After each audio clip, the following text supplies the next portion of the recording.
Good afternoon, and welcome everyone to City and State's 2021 Government Procurement Conference.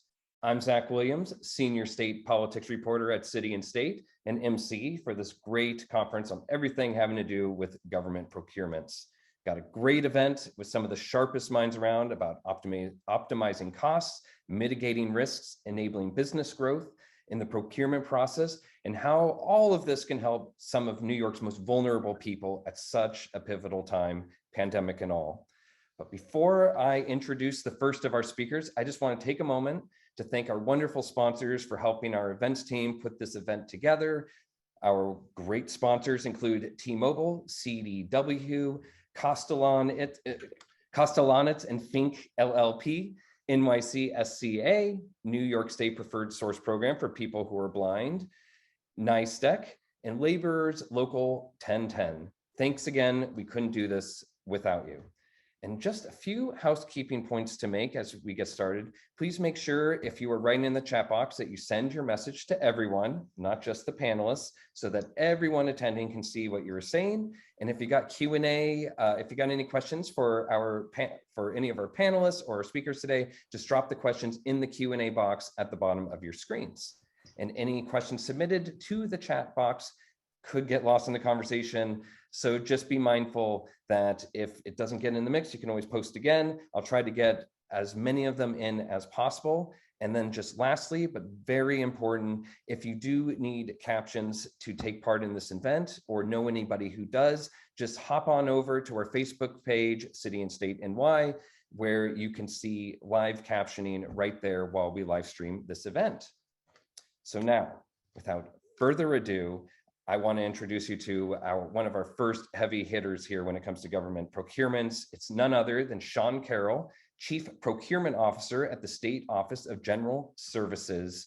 He was appointed to that position in August 2016, and he brought a whole bunch of experience in the private and public sectors, and he currently oversees the New York State Procurement Services Unit and manages more than 1,500 contracts with a portfolio valuing more than $29 billion. So let's just say this guy knows his business, knows a lot about state procurements, and he is in fact even responsible for the contracts for commodities, services, IT, for all sorts of state agencies, state campuses, and other people. So we're just so happy that he could join us today to really share the benefit of his extensive knowledge and experience. Thanks so much for joining us. Thank you, Zach, for that introduction. I greatly appreciate that. And good afternoon, everyone. Thank you for joining us. I certainly want to thank City and State for inviting me to join you today. This event always attracts a great mix of government procurement officials, those who hold government contracts, those who want to learn more about becoming government contractors, and those of you who make sure that public procurement professionals and practices are transparent and accountable to the best interest of the taxpayers. So thank you all for being active participants in the procurement process today. Before I get started, I want to formally welcome and acknowledge Jeanette Moy, who has now officially joined OGS as the acting commissioner. I'm hoping you'll get a chance to meet her in person very soon, but I am very excited about the experience she brings to the table and what her strong commitment to diversity and environmentally sound practices will bring to the agency and specifically to our procurement processes as we look to the future. Today, 3 distinguished panels will focus on the mechanics of public procurement, best practices for optimizing the outcomes of procurement activities, and innovative strategies to navigate public procurement. To maximize the tools and strategies you'll hear about today, we also have to talk about tomorrow and how public procurement continues to mature to meet the needs and challenges of the present and future. As we're all keenly aware, the last 18 months introduced unexpected and new challenges in both the public and private sectors. Many industries have had to change very rapidly in response to the COVID pandemic and the resulting adjustments in the marketplace, and public procurement is no different. From how we communicate with vendors to the expanded use of electronic procurement and e-catalog tools, to the use of electronic signature as a more standard practice, we had to quickly develop efficient solicitations and procurement methods. These methods had to afford us the flexibility necessary to respond to evolving needs while maintaining the integrity of the procurement process and complying with legal requirements. I believe that, while difficult, it has forced the typically cautious public procurement sector to react in ways beneficial to the supplier community long-term. Public procurement has become more accessible to a more diverse cross-section of businesses, especially social equity businesses. As we navigate the challenges posed by supply chain issues, especially in regard to items shipped from abroad, we see the opportunity to build small businesses, minority and women-owned businesses, service-disabled veteran-owned businesses, and businesses that employ the disabled, not only as an economic development driver, but as a critical component of emergency management planning and supply chain stability and security. To maximize these opportunities, New York State has codified its commitment to furthering this type of business development with the New York Medical Supplies Act, which requires domestic sources of critical medical supplies for current and future health emergencies. Our newest PPE contract was developed to achieve the intent of the act and to promote more localized production of these critical items. Awardees included 11 New York-based MWBE, SDVOB, and small businesses who received economic development money to manufacture medical supplies domestically. The changing procurement landscape will demand that we are not just focused on access to contracts, but on the readiness of vendors and the market to participate. In addition to implementing transparent, effective, efficient, and diverse procurement strategies, we must now ensure that our practices are flexible and agile enough to be responsive to rapidly changing needs. It's more important than ever for public procurement to lead from the front. No longer can we only build stable, predictable technology systems. We need to build technology procurements that truly move at the speed of innovation and keep pace with the latest technological developments so that we can optimize how we meet critical needs. But be prepared.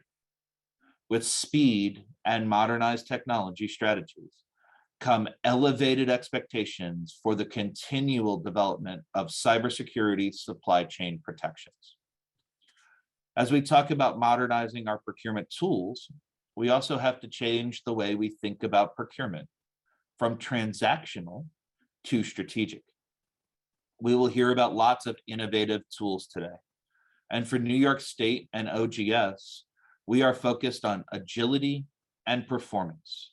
Our agility is reflected in how we design procurements to be responsive rather than rigid, while meeting the statutory requirements of state law and the ethical expectations of the public. Going forward, we have to consider structuring more of our procurements to be outcomes-based, which gives us more flexibility than the requirements-driven procurement models, where specificity can prevent adaptation and innovation. While traditional procurements may be largely based on written proposals, including theoretical offerings and promises that may not ultimately be delivered, an outcomes-based procurement approach can greatly increase the success of procurement by allowing for a more rigorous proposal process, including working prototypes. Performance is about knowing what we do and how to determine whether we're doing it successfully and where to focus our efforts on improvement. It's one of the core functions of this event here by City and State. You can't fix problems you can't see, and you can't celebrate victories you can't prove. Our measures of success are not just our savings, but our value, our risk mitigation, and how we use the procurement process to invite competition, not to use technicalities to exclude participation. All of you are key parts of that analysis as customers from various perspectives of the public procurement process. Governor Hochul has set an unprecedented expectation of government transparency and accessibility, and has made a continued commitment to supplier diversity. This new focus and commitment means more education for potential vendors and investments in state agency and local government expertise in procurement, not just at the operational level, but for executive leadership as well. It means integrating procurement more fully into government decision-making and being thoughtful about how to forge strategic partnerships that can help us adapt to the new procurement landscape. It also means meeting vendors where they're doing business, not just at events like this, but on social media and electronic media. We need to continue to be conscious of barriers to vendor participation and diligently work towards eliminating those barriers. Earlier this week, Governor Hochul attended the signing of the $1.2 trillion infrastructure bill that will bring more than $14 billion for New York roads and bridges, $10.5 billion for transit systems, $3 billion for clean water, $100 million for continued broadband development, and hundreds of millions of dollars for climate resiliency projects across the state. For each of these projects, public procurement has an opportunity to be a strategic partner, designing transparent and efficient contracting methodologies that will turn this vision into reality. We encourage you to get everything you can out of the event today, but don't wait for a conference to continue the discussions about the needs of agencies, local governments, vendors, and taxpayers as part of the procurement process. Consider meeting with agencies who procure goods and services, many of whom will be participating today. Get certified as an SDVOB or MWBE vendor. Look for opportunities in the contract reporter and in your local newspapers. Talk with vendors already on state and local contract or New York City contract and take advantage of the procurement education offered by government, such as our Gov by event in May.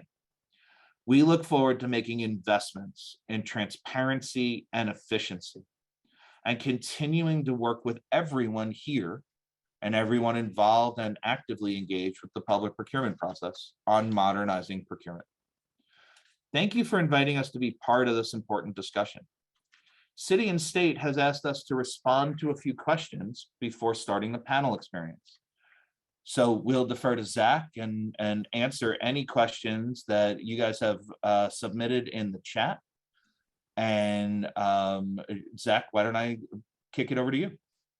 Well, the questions are rolling in. Thank you so much, John, for that was a really good crash course in all the different issues going on with state procurements. I imagine a lot of people are wondering, in a system where you really got to cross all your T's and dot all your I's in so many ways, just what are a couple of the common questions or issues that you come across that you think a lot of people could avoid?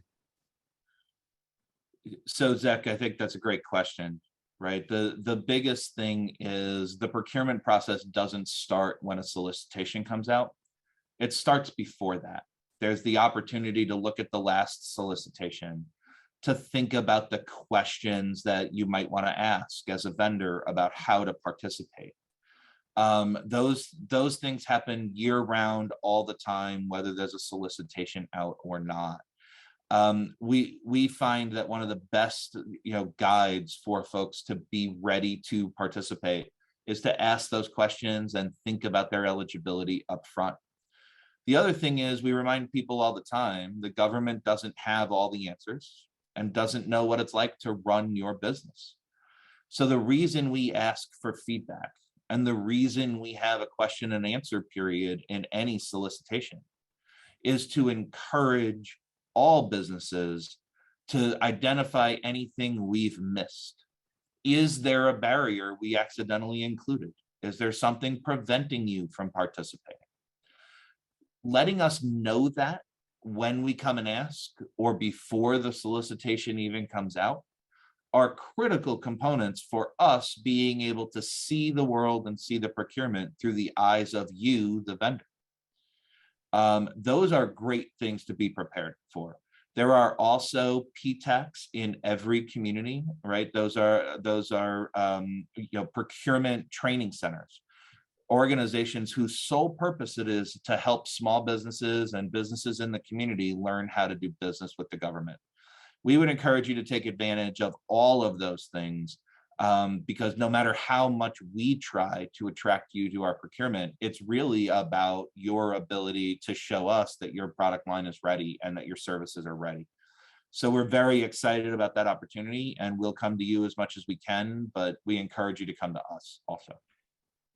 Now, already the Q&A is going crazy with questions about the infrastructure bill that got signed into law. I think you were alluding to this earlier about possible Buy American requirements. Just how do you see this playing out for vendors in New York State? You know, I have the luxury of not making policy and not making statute, right? So what I know is that the governor, our new acting commissioner, certainly I and my team, we have a commitment to seeing all parts of New York's economy being able to participate in the solicitations that come out of the infrastructure money. How those will be operated, whether, which specific agencies will be leading those, I wait with as much anxious anticipation as the listeners to this presentation.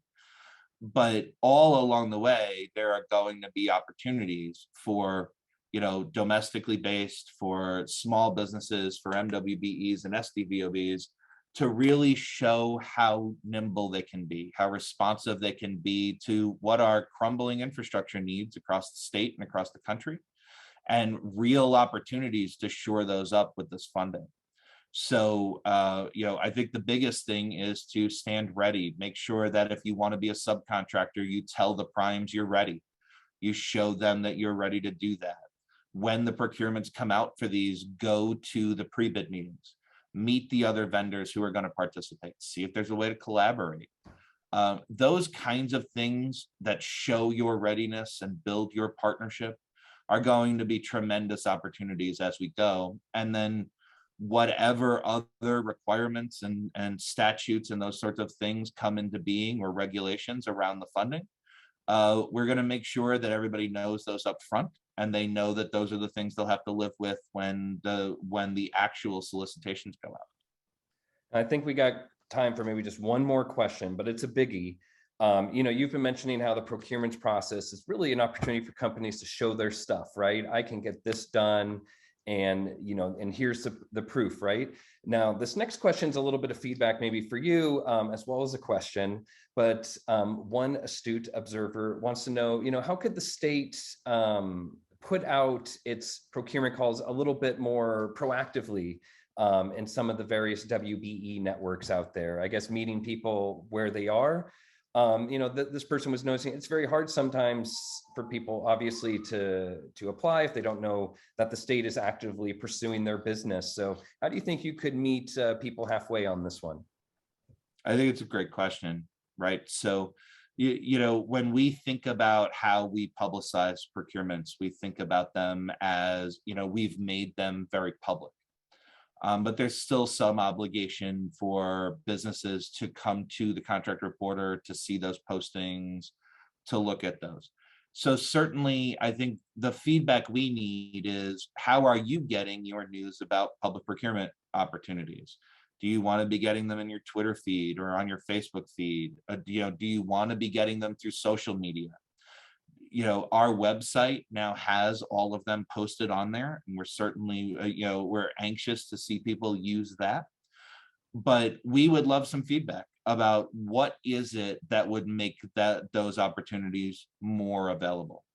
There's a lot of them, and sometimes it's a lot to sort through, particularly if you're also in the field and running your business. So we want to meet you where you are and encourage you to participate. For now, what we know is advertise, publicize it electronically, make that available. But if you have an idea that's different, If you have a way that you think would be more accessible, we'd love to hear that. Also, we have a registration on our webpage to get all of our procurement notifications, all of the upcoming changes, all of the changes to existing contracts, those sorts of things. Now, I'll warn you, it's a lot of email. We communicate a fair amount out with our vendors and our customers and everyone else. But that's a way for you to be able to see, 9 times out of 10, it may not affect your business, but it's a way to make sure you don't miss any changes or discussions that are going on at the OGS side. So if there are better ways to do it, more ways to do it, we would encourage you to share those with us. Come through our customer service unit, to go to our website and share that information with us. And every one of those contacts gets reviewed, and if there's an idea in there, a way for us to do a better job, we certainly will. Oh, looks like we're out of time for now, but where's a good place where folks can get in touch, get any outstanding questions they want answered? So the ogs.ny.gov website under the procurement link is probably your best place. That's a place to see all of our contracts. It's a place there's some training on there for new, businesses that are getting ready to participate, for vendors that are already there to understand how getting paid works, those sorts of things. But there's also some links to our customer service page. We would encourage you to send all of that communication through customer service. Or I will put the link in. I can see it in the chat. I'll put the link in the chat when I'm done. And then after that, if you have questions, we will make sure that if you contact us through that page, that we respond to that. And make sure that if you need to know how something works or when a new contract is coming out, we're happy to share that. Well, thanks again. That is Sean Carroll, Chief Procurement Officer at the State Office of General Services. Again, a heavy hitter in the world of state procurements. Thank you so much for joining us and sharing your expertise. Thank you, Zach, and to everybody at City and State for the opportunity. We're excited that you're hosting this, and we're really excited to be back doing events with you. And we with you. And now, without further ado, we got a special presentation from T-Mobile about the challenge of keeping up with technology for city and state government. So let's welcome Lloyd Levine, Senior Strategic Executive Manager of State Government Technology Solutions, and Charles O'Shea, Eastern Regional Executive for State Government Strategy, both of whom are from T-Mobile. Thank you very much. Hopefully everybody can hear. Just got to say that last presentation was just fantastic, and really is a great lead in to what our message is. So I head up state government strategy on our technology services and product side across the country, and one of the things we continually run into is challenges with the procurement process. So we wanted to start today kind of to illustrate that, and hopefully this title slide has piqued your interest. Why is T-Mobile for Government, the company with the nation's leading 5G network, a cutting-edge technology company, why are they starting with the number 2 pencil? And it's not just because Ticonderoga is a good New York-based company. This is a typical number 2 pencil that everybody who took the SAT knows, everybody who went through high school knows your number 2 pencil.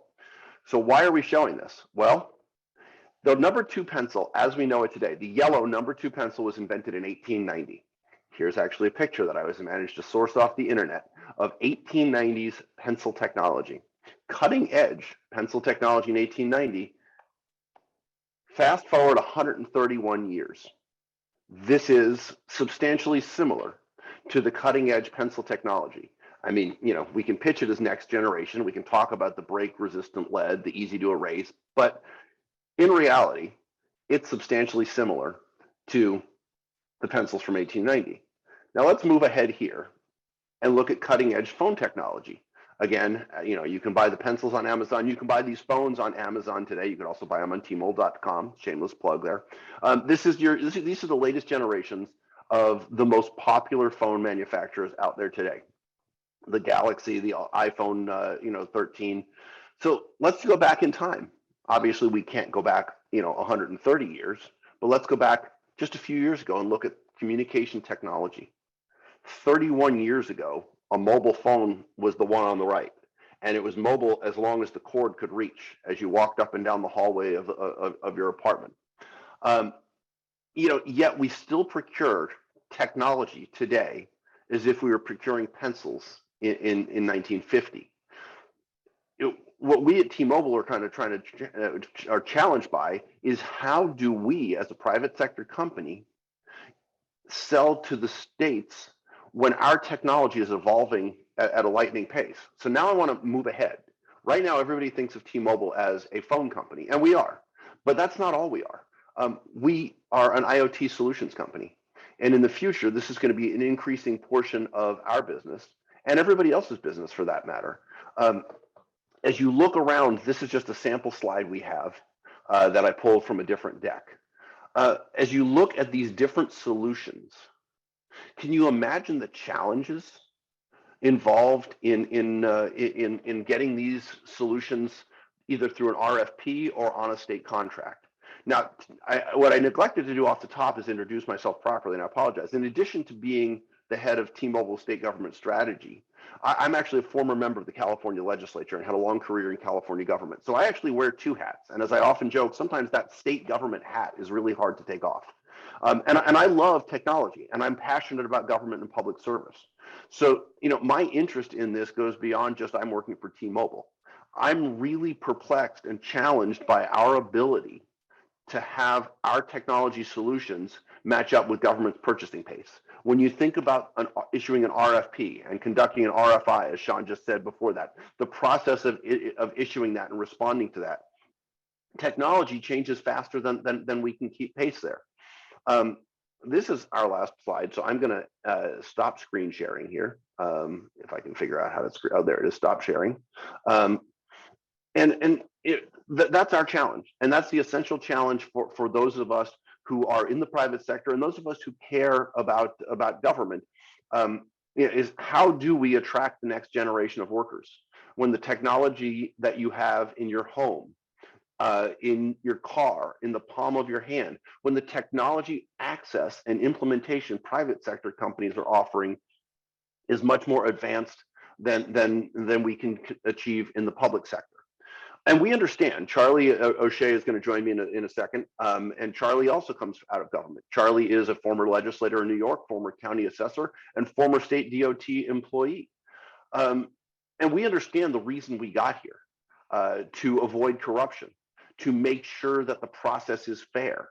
But decades of those laws and policies to ensure fairness and transparency were aimed at procurements of pencils, procurements of staples, procurements of paper clips. So what we're calling for is a marriage of changes to technology procurement while respecting the reasons we have the laws in place that we do today. Because without that, I don't know that government is going to be able to keep pace. I don't know that government is going to be able to attract those workers and keep pace. So with that, I'm going to turn it over. We're going to save a little time at the end. I'm going to turn it over to our Northeast and particularly New York State specialist, my friend Charlie O'Shea. Why don't you pick up the baton and go? You're muted. Charlie, you're muted. Try to unmute. Is There that you go. better? Yes. Okay, there we go. See the brilliance of technology. My friend Lloyd Levine and I are both former state legislators, one in California and I in New York, and we are separated by a continent, but there are a couple of things that we agree about too. We agree that procurement professionals like our keynote speaker are responsible for identifying and selecting innovative technology and makes them uniquely positioned to lead the way for New York City and New York State government innovation. That sometimes these procurement professionals are the ones who can see things on the horizon that can change government pain points, save government money. And just like that number 2 pencil, someone had to make the decision to go from an inkwell to a pencil. And someone had to make that leap of faith. And what we ask about all the government procurement professionals that are in the audience is to make that leap of faith, is to seek out the innovations that can save money for your government your company, if you will. And a shameless plug, if that happens to be T-Mobile, we want to work with you. Thanks, Charlie. And that's exactly it. Look at the processes. There are good people throughout government who are invested in making these changes. I just sat yesterday at actually an in-person event. It was kind of weird. We weren't sure how to handle it in California. It was a California CIO advisory panel, and this exact question came up. How do CIOs engage in the procurement process? And the importance of getting in getting the procurement officials in the process early, so we're procuring. We have the ability to procure different solutions. I'm going to end with this. We've seen in my role, I'm privileged to say I get to see every state, and I find it fascinating. I'm also a policy wonk. I'm a senior policy fellow at the University of California Riverside School of Public Policy, so I'm a policy wonk, and I love seeing the different processes. But it also allows me to see some issues. Texas has just completed, or is just literally in the final stages of completing a 2+ year Texan contract. It is a massive technology overhaul of their state's technology procurement contract. It's a 4-year contract with 4 1-year renewals. Now, I look at where T-Mobile was 2 years ago. We didn't exist the way we do today. You didn't have a 5G network that you have today. Without going too much into a commercial for us, T-Mobile has the ability. We just passed this week 200 million people served on our ultra capacity network. That provides a mobile solution of 300 to 400 megabits per second average speed. That wasn't available 2 years ago. So you're now locking in, the old method was locking in contracts for 4 and 5 years with automatic renewals of no less than a year. So assuming the state doesn't really want to revisit this process, the state of Texas doesn't want to revisit it again, they've locked in, because I've read the contract, they've locked in today's participants for 8 years. Illinois, same issue. We're having some challenges with the state of Illinois. Illinois had their last contract was issued, I believe, 6 years ago. And so I'll end with the call. It's not, it used to be our job. It used to be our job to figure out the solutions to these problems, but it's not. It's our job now just to point out the challenges. We love working for government. We love working with government, and we want to be able to partner to provide those solutions. And we want government to have access to those solutions, but the procurement process is very, very challenging for technologies. With NASPO, the NASPO contract that we just spent the last year working to get our solutions on. It literally took us a year to complete the process. And I know New York's not an NASPO state. It took a year to get those solutions on. And half the states are forcing us to go to an alternate process. And so those are the challenges that we as a private company who features innovation face. And those, frankly, are the challenges that you as state employees and state officials realize in trying to obtain services and goods from us. Okay. So with that, I see I'm about to get the hook. I'm just going to end with this. We're a phone company, but our SIMs go in everything now. And so the question becomes, when you can put a SIM in a laptop, a SIM in a light pole, a SIM in a traffic signal, how do you recognize that procurement? Is it a communication solution? What is it? So I'm going to end there, and hopefully we have enough time for a few questions. Charlie, did you want to really? I just want to end by thanking City and State New York for the opportunity to come before you, and it's a privilege to be able to sponsor such an important webinar. Well, thank you both, gentlemen. Time flies when you're having fun, right? And I think the energy you brought there and this great presentation was very much appreciated. Thank you so much. I think you and our keynote speaker really set the mood today for just how exciting procurements can become, especially in such crazy times that we live in now. Thank you both again, and I'll give you a little clap in lieu of our audience applause. And now, without further ado, we're going to bring in some journalistic scrutiny to all of this with our first panel of experts on everything to do with procurements.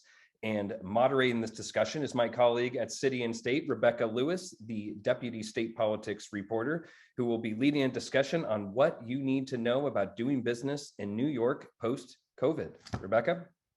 Thank you, Zach, for emceeing and for that lovely introduction. Yes, our first panel today, as Zach said, is going to be talking about doing business in New York, especially in these unprecedented times of COVID-19 and the pandemic, and the efforts to come back from it stronger than ever. I hope that we have well, I don't hope we do. We have a great panel of experts here joining us today. And what I do hope is that this is going to be helpful for all of you who have tuned in and informative for everyone who is interested in procurement in general. So, but without further ado, I will briefly introduce our panelists with us today. We're joined by Mersida Ibric, who is the Deputy Commissioner for Citywide Procurement at the New York City Department of Citywide Administrative Services. Jennifer Geeling, the Deputy Director of Policy and Partnerships at the New York City's Mayor's Office of Contract Services. Claude Millman, who is the partner at Claude, can you, I apologize. Can you help Hi, me out? Castellanets and Fink. Thank you. Yes, I apologize. It's sometimes I look at a name and I think I can say it, and then I start to say it and I get all tongue-tied. And finally, last but not least, Michael Garner, who is the Chief Diversity and Inclusion Officer at the MTA. And so we're gonna jump right into it. If you have any Q&As, please put them into the Q&A section at the bottom. Hopefully, we will have a couple minutes for some audience Q&As at the end. So please do put those in there. And if you have anything that you'd want to put in the chat, as I'm sure that Zach has mentioned, please make sure it's to all panelists and attendees so that everyone can see it, not just us hosting and the panelists. So to get things started off, I think I want to throw it to each of our panelists very briefly, just to talk about, they all come in with very different experiences in this field of doing business in New York City, of doing procurement, different sides of the of this whole dynamic, different jobs, different responsibilities. I think that first, it would be great to hear from Mersida to get your perspective of how procurement is run in New York City, since that is, I imagine, where you will have some expertise for people who are perhaps looking for some insight. Everyone, good afternoon. My name is Mersida Ibric. I am the Deputy Commissioner for DCAS. DCAS is the city's premier procurement agency. We buy everything from soap to road equipment and trucks, right? So in any given year, non-COVID times, we're usually spending about $1.5 billion in procurement spend. And as the premier lead agency in procurement, my job is really to support all other city agencies to achieve their operational and functional requirements. And there are about 50 agencies that we support. And typically what happens is an agency approaches us and says, I have a need. And we go, great, here's how we're gonna help you get there. So we collect information, we do research on, sort of what that need means. How can we get it in the market? Is there a market available for this? What do the specs look like? And then, through back and forth with agencies, and in some cases, even the vendor community, we put out a solicitation, collect bids, and then boom, here we go. We're a while later, we get contracts in place in order to provide services to city agencies and city constituents. And so that's kind of what DCAS does in a nutshell, and what most procurement agencies do. And just for people who might be new to this whole procurement business or looking to get involved, what's the best way? I guess just first off for getting involved with DCAS as you're helping out other agencies, for people to make sure that they're in the mix, or that they are being considered, or where best to make sure their names are heard about. The best way, and the number one way to do business with New York City, is to open an account with Passport. But I know that Jennifer is probably going to talk a little bit about that. But if you want to be doing business with the city, get in the know. Start an account today. If you haven't done so already, please, that's like the one thing you must learn from today's presentation is get yourself in our passport system. Well, I think that is a great segue into Jennifer, who could hopefully tell us a little bit more about that passport system and the other aspects that people who want to do business with the city might need to know about from you. Yes, Mersida, you stole my thunder. Thank you. Thank you for sharing the word. And thank you to City and State for including the Mayor's Office of Contract Services here today and elevating procurement to a full conference and always keeping it front and center. Here at Mox, that's what we're trying to do as well. One of our key priorities in elevating procurement and moving the needle on procurement and modernizing it is the Procurement and Sourcing Solutions portal called Passport. That's what Mersida just referenced. Passport is the digital architecture or framework that all of our city agencies operate in, including DCAS, to buy goods and services here in the city of New York. We all know now more than ever, and even with the title of today's conference and this panel, with COVID, digital business practices are essential. We cannot go back to the days of paper and wet signatures, emails. We really need to have a central system that manages the purchasing of goods and services, as well as all the communications and activities that go into having a contract with the city of New York. And so here at Mox, we pursued digital procurement with several goals in sight. First, always keeping the vendor at the forefront of our conversations. They're a driver for digital procurement, not just in moving the procurement process offline to an online space, but really thinking about how it can work better for you. How can we redesign our required practices and procedures? The law requires a lot of the activity that takes place in the procurement process. How do we redesign it in a way that can make sense to all of you? How do we eliminate duplicate activities? How do we leverage information that you've already given us in the system to move the process forward in a more expedited way? How do we create transparency? We've heard from so many vendors about how difficult it is to understand what the procurement process looks like. What are the steps? When I'm in it, where's my contract? Who's got it? I call an agency, they tell me to call another agency, who tells me to call another agency. How do we create that transparency that can empower vendors and businesses who are here today to actually own their city contracts and their government business? And that's what Passport does.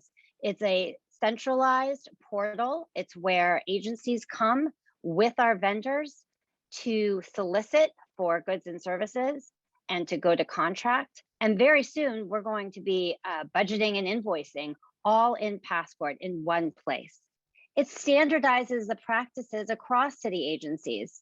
So as Mersida said, we've got 40 city agencies, mayoral agencies. We've also got the DOE, we've got offices inside of the mayor's office. Everybody was doing things slightly different. It's super challenging as a vendor to understand what comes next. How does the process work when you're at Parks versus DDC, DFTA versus DYCD? What we've done with Passport is created a standard way, and that makes it more accessible. And so repeating and echoing what we've heard today, we want you all to come in and do business with us. We think that having a portal that's available 24/7, a portal that is available through digital processes is a welcoming mat. When it's time for you to explore opportunities to do business with the city, it's available for you 24/7. It also allows us to move from a system of 6,000 procurement professionals who are checking for compliance, making sure boxes are checked, making sure signatures are on paper. We move from that function to one that is strategic, one that is thinking about strategically sourcing our solicitations, one that is thinking about how to elevate our performance, and one that is focused on customer service, supporting all of you here today in doing business with us and delivering to our communities those goods and services that are so critical to the city of New York. So Passport could not have come at a better time. It's been rolling out in phases. As Mersida said, we encourage you to get a Passport account. We have over 30,000 vendors who currently have accounts in Passport. There is no other way to do business with the city if you're not doing it through Passport. So you must get an account. It's 3 easy steps. Please do that today. If you're an MWBE, please get city certified. It's quite easy. You can find information on the SBS website, the Office of MWBE. I know there's going to be more about that in the next panel. Become city certified. We at MOX have been working closely with our colleagues in the city to open up legislative opportunities for MWBEs to do business with us in a much more expedited fashion. And I'll echo what others have said. Please contact your contracting agencies. Important information is on all of their websites. The agency chief contracting officers are there. They often host conferences. And there's a lot of membership organizations and advocacy groups that meet regularly with city agencies. Join that conversation, encourage ongoing partnership. And we hope that with the advent of Passport, you will find doing business with the city to be much easier and inviting. You know, very briefly, I was just wanted to know, obviously Passport is a universal place for the city. You know, I'm sure that there are plenty of businesses who are doing business with the city and the state, you know, and sometimes those can kind of overlap. Is there a place where people can get a little bit more of, you know, what is the communication like there? And is there any sort of uniform, I suppose, process that people can go through if they're looking to do business with both the city and the state in some of these areas where perhaps there is overlap?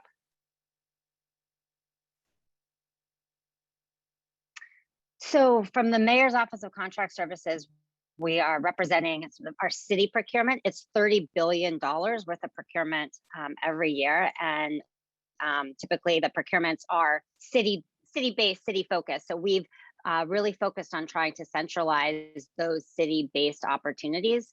I think we've heard previously, and I'm sure we'll hear throughout the rest of the day, how folks can access procurements that the state is soliciting for and managing as well. But here at MOX, we oversee the procurement process for the city of New York. Sure, of course. Although I'm sure that for some people, I'm sure that having different levels of government that they need to go through in order to do business with various agencies, especially, you know, just because it's New York City doesn't mean that the state isn't doing operations. So I was hoping, Claude, if you could provide some of your insight about some of the issues and, you know, roadblocks or hurdles that government contractors can face when trying to go through this process. And I would imagine that different levels of government is perhaps something that is not super easy to deal with if you're looking to do business with the city and the state and various other kind of quasi entities, perhaps. Yes, and thank you to City and State for having me. Indeed, there are a lot of challenges to doing business with both the city and state. I think it can be very rewarding, and everybody's already heard about some of the steps that, for example, the city's been taking to improve the system for city procurement. And the keynote speaker spoke a lot about the as the state chief procurement officer talked a lot about the steps the state has taken. And I think that the contractors experience hurdles pretty much at every stage of the process. And I think that in many ways there are ways to get around them.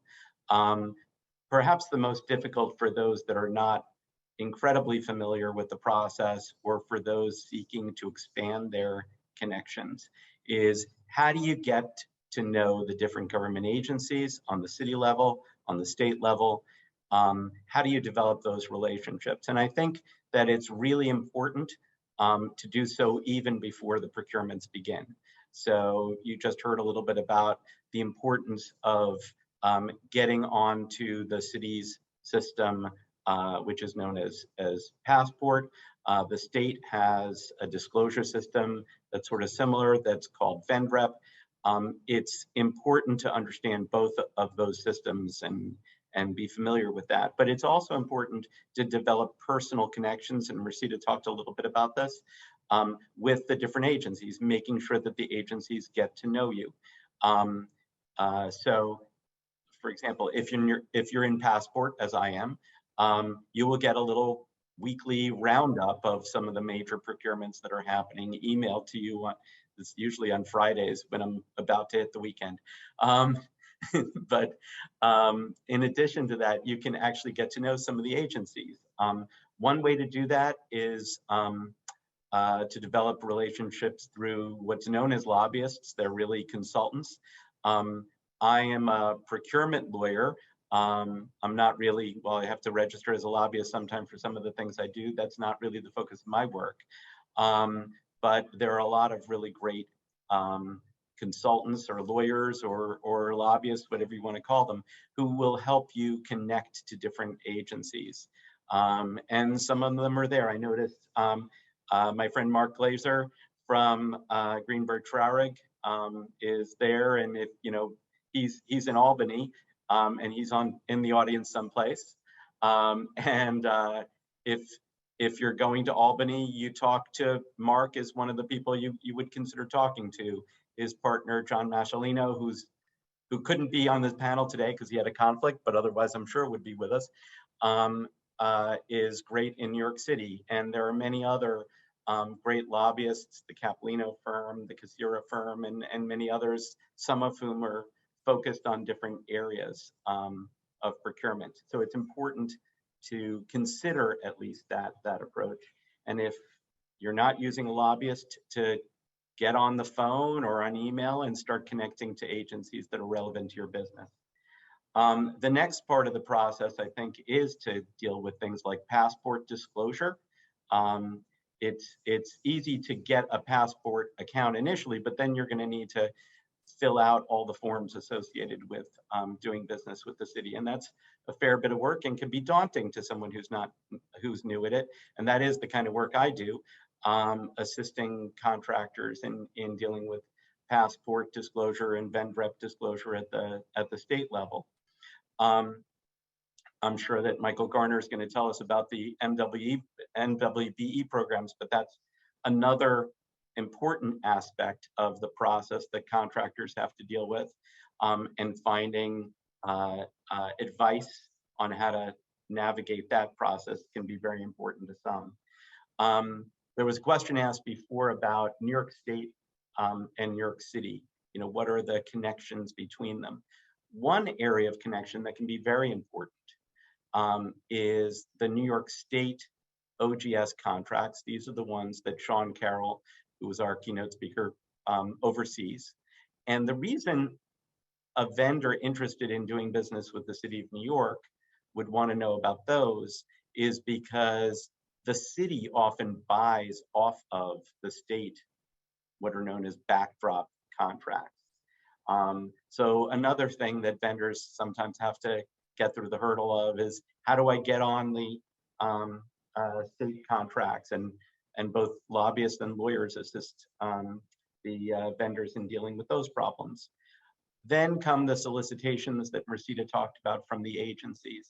And so the solicitations are documents that agencies issue and tell you, you know, what the government is trying to buy.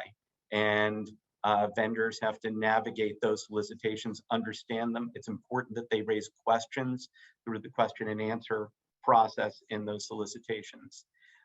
If they're selected, the next thing they need to do is negotiate terms and conditions, which can be very difficult for vendors that are not familiar with the unusual terms and conditions that both the city and state require.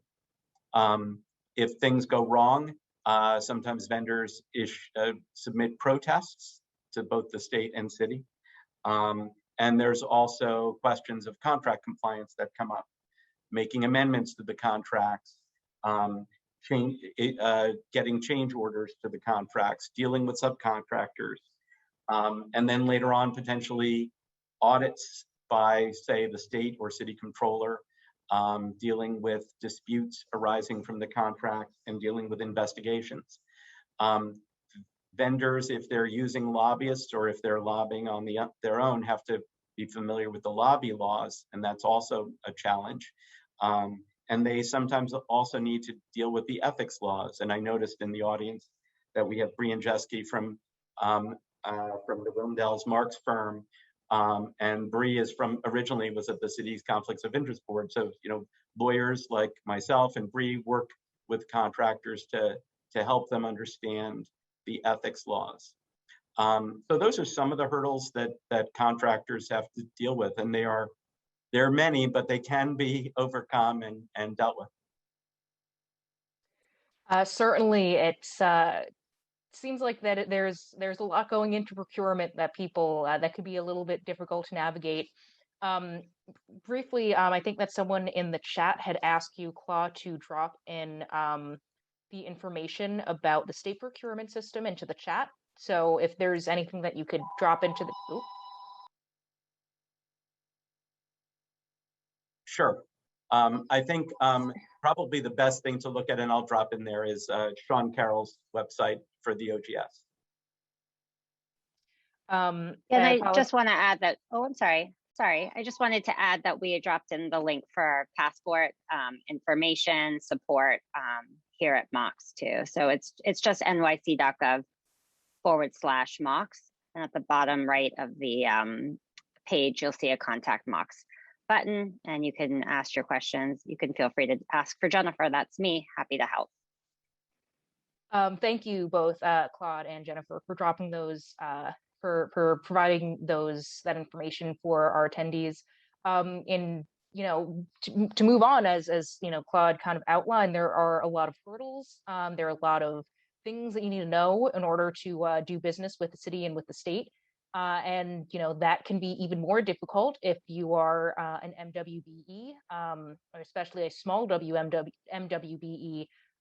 So it'd be great to hear from Michael next about what government agencies like the MTA are doing to make their to be more inclusive in their procurement process and with the businesses that they are working with.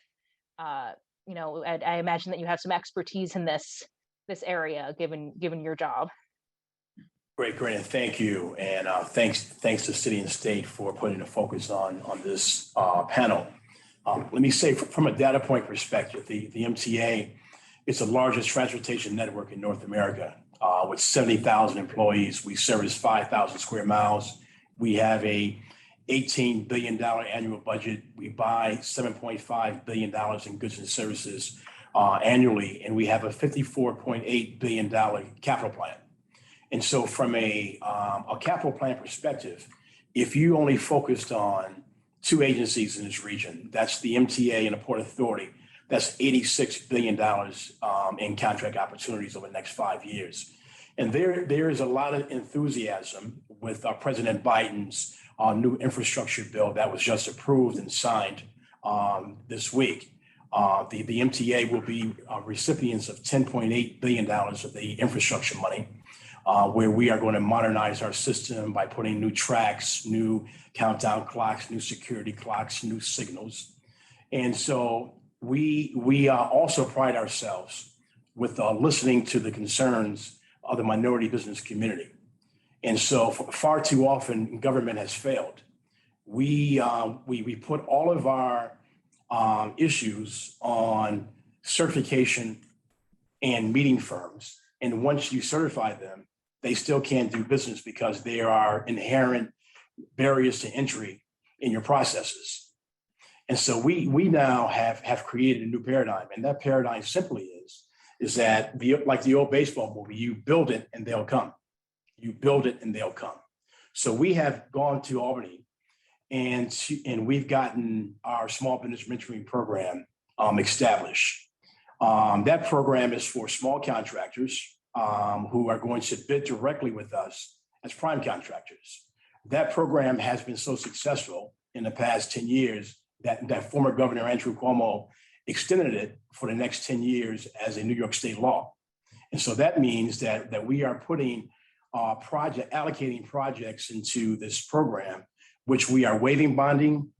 We are debundling larger projects and putting smaller projects in from 100,000 to 3 million. So if a MWBE who only had the opportunity to do business as a subcontractor, they now have an opportunity to do business as a prime contractor for North America's largest transportation system. We pay contractors in 10 days. There's free training. And then basically we give them the tools that they need to be successful and graduate, and then start bidding on projects from 3 million to 24.9 million. And so now we are starting to see a lot of great hits for those firms who have graduated from our mentor program. And 2 weeks ago, the governor has just issued a press release because we just recently awarded a contract that took us over the $500 million threshold. And so that's one program. We also went up to Albany to get the MTA's discretionary threshold increase. So the MTA is the only agency in both the city and the state that has a $1 million discretionary threshold, which gives us the ability to go out into the marketplace, solicit prices from 2 or 3 certified minority women-owned firms, and issue the contract award right there on the spot, as long as that pricing is aligned with our historical pricing. And so these are some of the tools that we are using in order for the MTA not only to award contracts in a cost-effective manner because it's taxpayers' money is being spent, but in a inclusive manner and inclusive of our M&W or BE firms.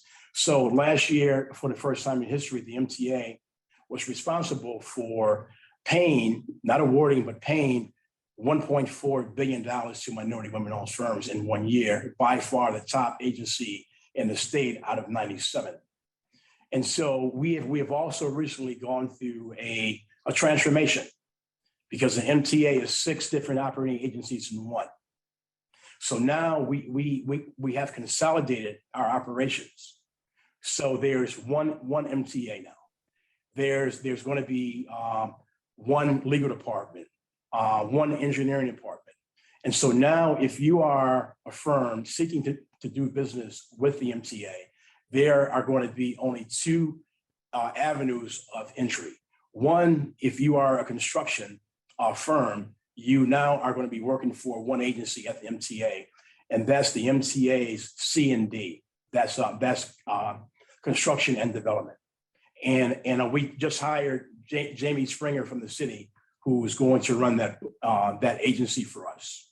Also, if anything non-core is going to go to the MTA Business Center. So if you're selling goods and products and services, that's the other single point of entry. And so we have simplified the methods in which you can do business for North America's largest transportation network, the MTA. And so in closing, the MTA is still going your way, and we are open for business. And these are very exciting times that we have right now with President Biden's new $1.2 trillion infrastructure bill that was just signed and approved this week.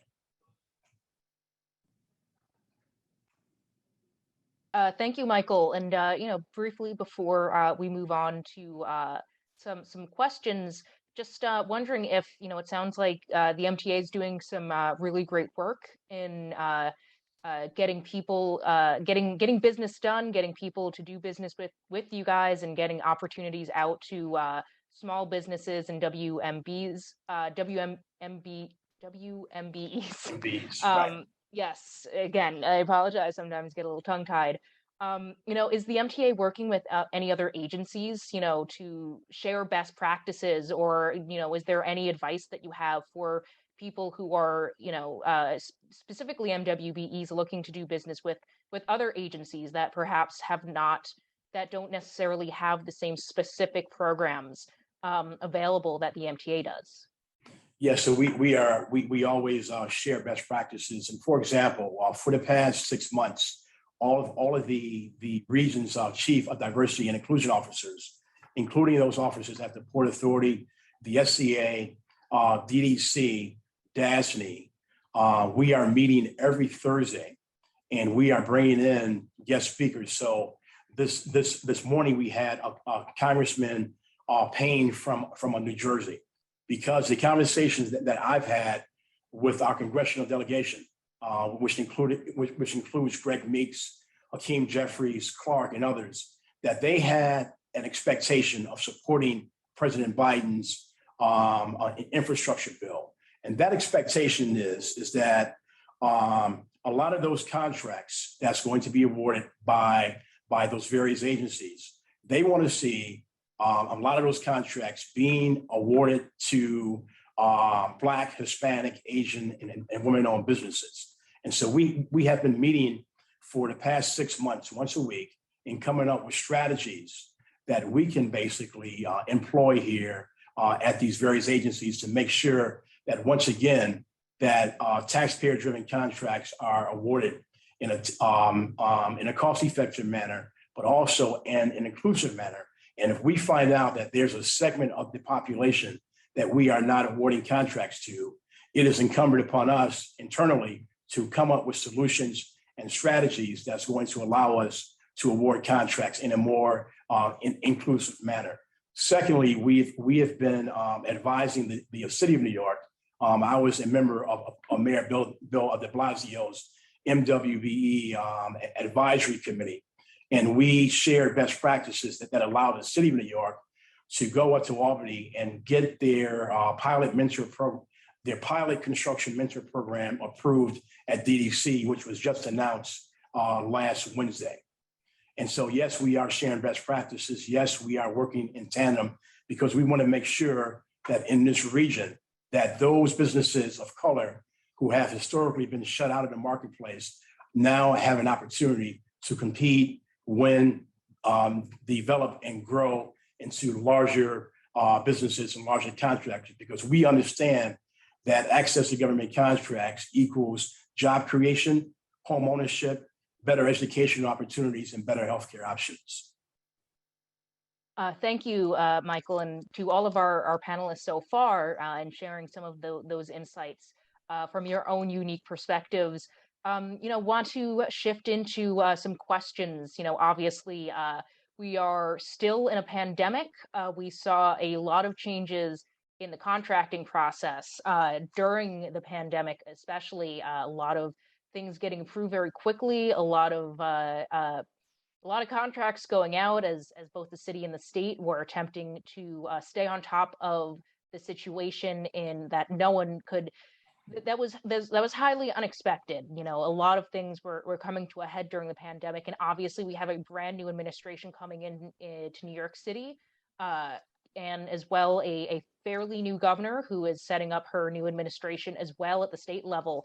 So wanted to get into some questions about some of the changes and challenges that are happening specifically now during these unprecedented times. So I'm going to, throw out some questions just to the panel, and, whoever feels like they have some insight they're able to share or to have a discussion, please, jump in. But just starting with, the pandemic, broadly, how did that change the contracting and procurement process, and what has been learned from, the past year and a half, 2 years, that could be taken into a post-pandemic era as the city and the state are recovering? Let me say that just because there is a emergency declaration given, and the MTA, as you know, for the first time in history, we shut down service from 1 a.m. to 4 a.m. That gave us the opportunity to disinfect our subway stations and our trains and buses. But just because that there was an emergency declaration did not mean that MWBE firms should not apply. And so during COVID-19, we had the ability to identify qualified minority women-owned businesses, and we awarded them more than $100 million in contracts for services, and also COVID-19 equipment. And so that was one of the internal conversations and battles that we had to make sure that when we were buying COVID-19 services to disinfect our stations and our buses and our subway trains and COVID-19 products, that we will cast a wide net and that we will include them and not relax our MWBE policies that we had.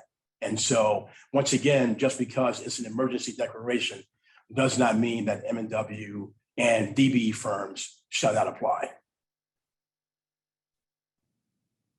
Yeah, and I'd like to add to that. Thank you for sort of raising the conversation to broadly include MWBE engagement. Here in the city of New York, what we saw during the pandemic is obviously, as I mentioned before, the real need for modernization around procurement. And the timing was such that we were rolling out our largest phase of Passport exactly during the pandemic. And that's that phase that manages the whole registration process and contracting process. But we, with a system like Passport or its predecessor, HHS Accelerator, for those of you in the human services space, we are able to take that data and make decisions to support our vendor communities. And we talk about, emergency situations, essential vendors. And I know in the human services space, it was critical that we had those nonprofit providers on the ground providing services across all of our vulnerable communities. And using data, we were able to ensure that their cash flow stayed steady, that their businesses continued, releasing nearly $1 billion in payments over that real intense time from mid-March to the end of May by looking at the data and identifying where there was a need for further capitalization and leveraging some of the policies that we have in place to advance funds on those contracts.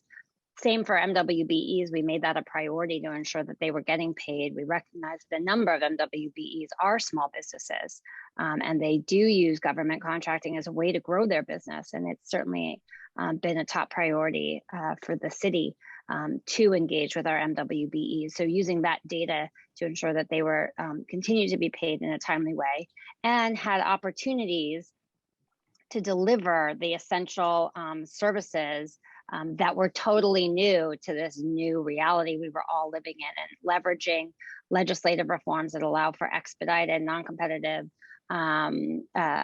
procurement possibilities for those who are study certified MWBEs here in New York City.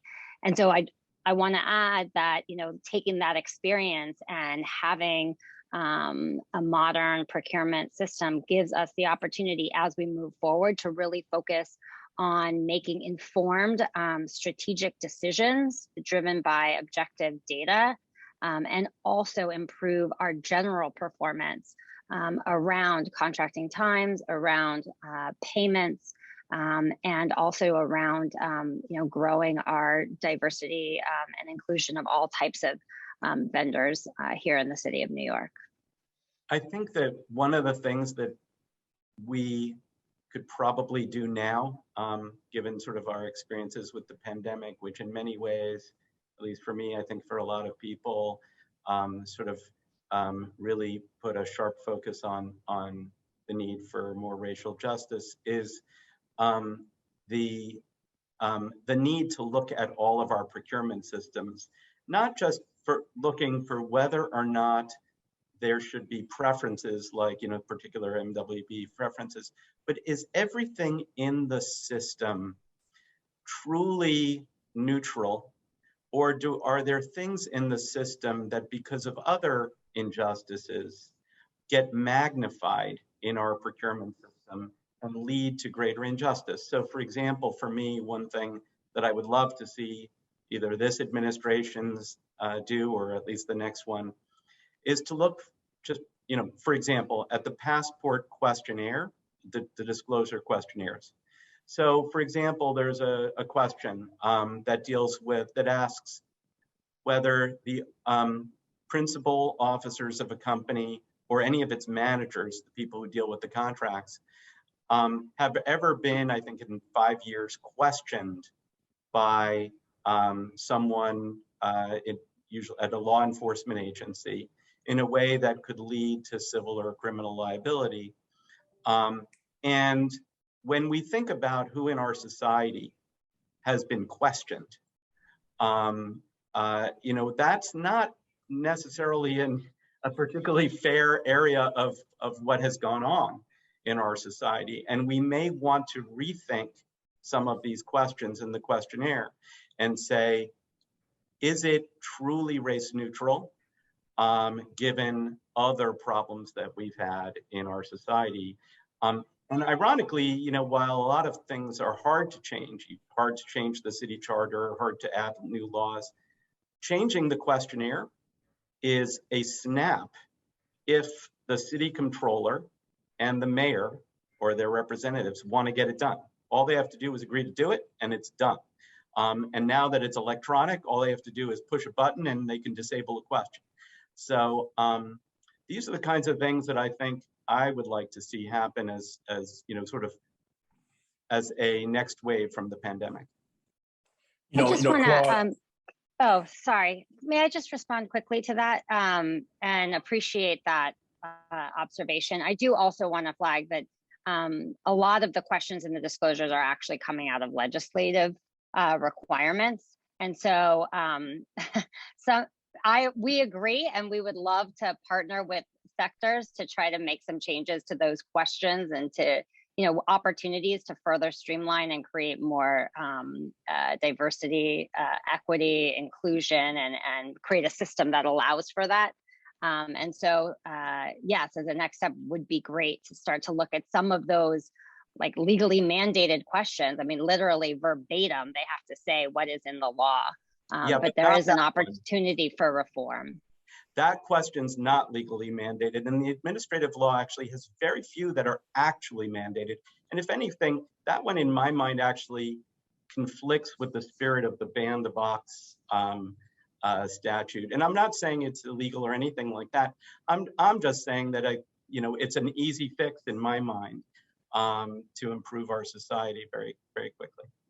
So I'd like to go back a little bit, Rebecca, if that's cool. Yeah, I was just about to say, Mersida, we haven't heard from you in a little while. I'd love to hear your perspective. Yeah, so I wanted to, I think this forum is completely filled with procurement professionals on both sides of the process. And so I think we all experienced the challenges during the pandemic and how to sort of navigate that. We released what is, in my opinion, the largest solicitation ever for New York City, a call for PPE, a call for equipment, which we did with the leadership of Mox, and that was unprecedented for us, and it was like, hey, anyone has an ability to come forward, help New York City solve this problem. That's what we wanted to see. Those are the types of engagements that we wanted to have, and that was tremendous in our response to the pandemic. But I think now that we are 20 months later, looking at, well, what could we have done better, and where are we looking to sort of grow? And I say this not just for procurement professionals on the call, but also for our vendor community, and that's really kind of zeroing in on supply chain. Do you understand your supply chain? Do you understand how things move? Because I think what was really crippling for us, and I want to echo something that Carroll had sort of pointed out earlier, is our dependency on supply chains that are not local to New York City or to this government, to our country. And so I think, when we're sort of thinking about how do we grow, how do we learn from all of this, it's understand where your product comes from, how is it manufactured, what source materials are used, because those are going to be the questions now that we're going to ask. That is how we are going to become better prepared. That is how we are going to deal with the next crisis that comes our way. And I think I'm really glad to hear that the state is also looking at those things as well. And Claude, to your point, I spent 14 years at the School Construction Authority, where we created a lot of these aggressive, innovative MWB program. And we had a meeting one time, and we had a pre-qualification rule that says that if you have never for you to design a school, you needed to have in the past a design to school. So if you never designed a school, right, how can you qualify to a design a school for the SCA? So we just simply said that a school or any other type building project. And that opened the door up for a lot of firms who were qualified, but did not have the opportunity because they had never designed a school before. So your point is very well taken, and looking at some of the policies and procedures and ensure that they are not restrictive. I think this was a really great discussion. I love to see a little bit of back and forth in these panels. When everyone just agrees on everything, it doesn't really make for a good conversation.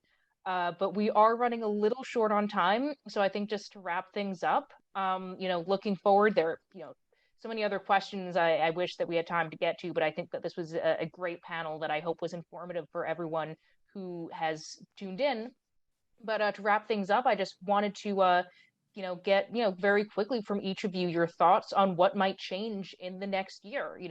New administration, new governor, lessons learned from the pandemic, the city and the state both trying to come back in big ways, infrastructure projects, infrastructure money. So much is changing. As we wrap up, very briefly, each of you, what do you expect and what do you hope to see in terms of procurement and government contracting in the next year or two? And Michael, you're already unmuted. Why don't we start with you? Great. Something, we are at a very historic time right now. There's transition at the state. There's transition at the city. The Adams administration is going to roll in, very focused on creating opportunities for city certified M&WBEs, going back off to Albany, getting some new programs set in place. With the amount of federal money that's coming down, it is a very historic time for you to do business at one of our agencies to make sure that you are included in the process so you can become embedded in the American dream and mainstream economics to allow you to grow your companies, purchase homes, send your kids to great schools, have great healthcare programs and options. This is just an incredible time, historic time, so take advantage of it. Mersida, go ahead. You're unmuted. If you unmute, I'm going to call on you. That's great. That's good strategy. I think unfortunately we've seen a lot of our local New York City businesses struggle to come back post-pandemic. So I think if we're looking forward to the next year, our next administration on what top priorities need to be, it's really about rebuilding some of these businesses and making those connections to the things that we buy and the things that we need. So that there is an understanding there of how these businesses can really step forward and really fill that gap for us. And so I think that that's going to be our primary goal. And if I know I've already said this already, but I'm going to say it again. Since supply chain was so critical to us, over the last 20 months, we can't forget what we now know. We've got to stay on top of it and really use our business intelligence to really plan ahead and think through what the city needs and how do we engage our vendor community along with us on that process so that we can prepare. Yeah, and building on what Mersida said, we need to move forward in partnership. So Claude, this is an invitation for you to call me, email me. Let's talk about it, right?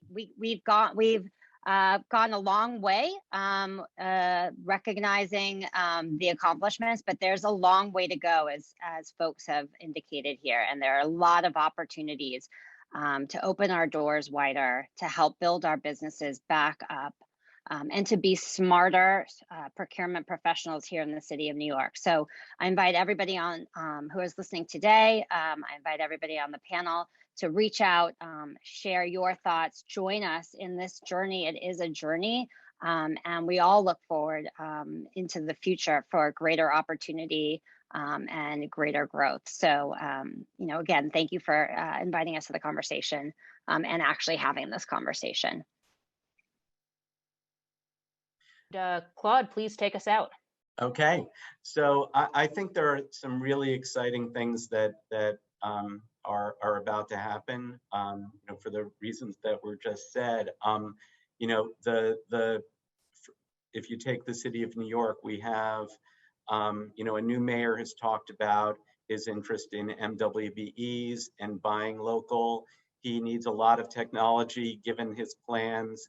He also wants to, this one will be more for Mersida's area. He wants to use procurement to develop plant-based diets. So, all of that's very exciting. And then you have the controller who's talked about MWBs, but also talked about the not-for-profits and the importance of that sector. And I think that in particular, this is going to be a moment for a lot where things that haven't been able to change for a long time, suddenly we're in a moment of, I think, because of the pandemic, we've got great procurement professionals. They are, as our keynote speaker said, typically cautious. I was a procurement professional. I was crazy cautious as a professional when I was working in government. And so that there's that force that they have to contend with in order to implement change. But I think we're going to see change.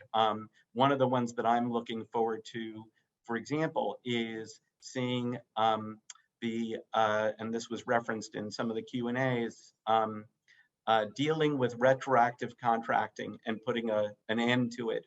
I know that the procurement professionals in the city desperately want to see that end.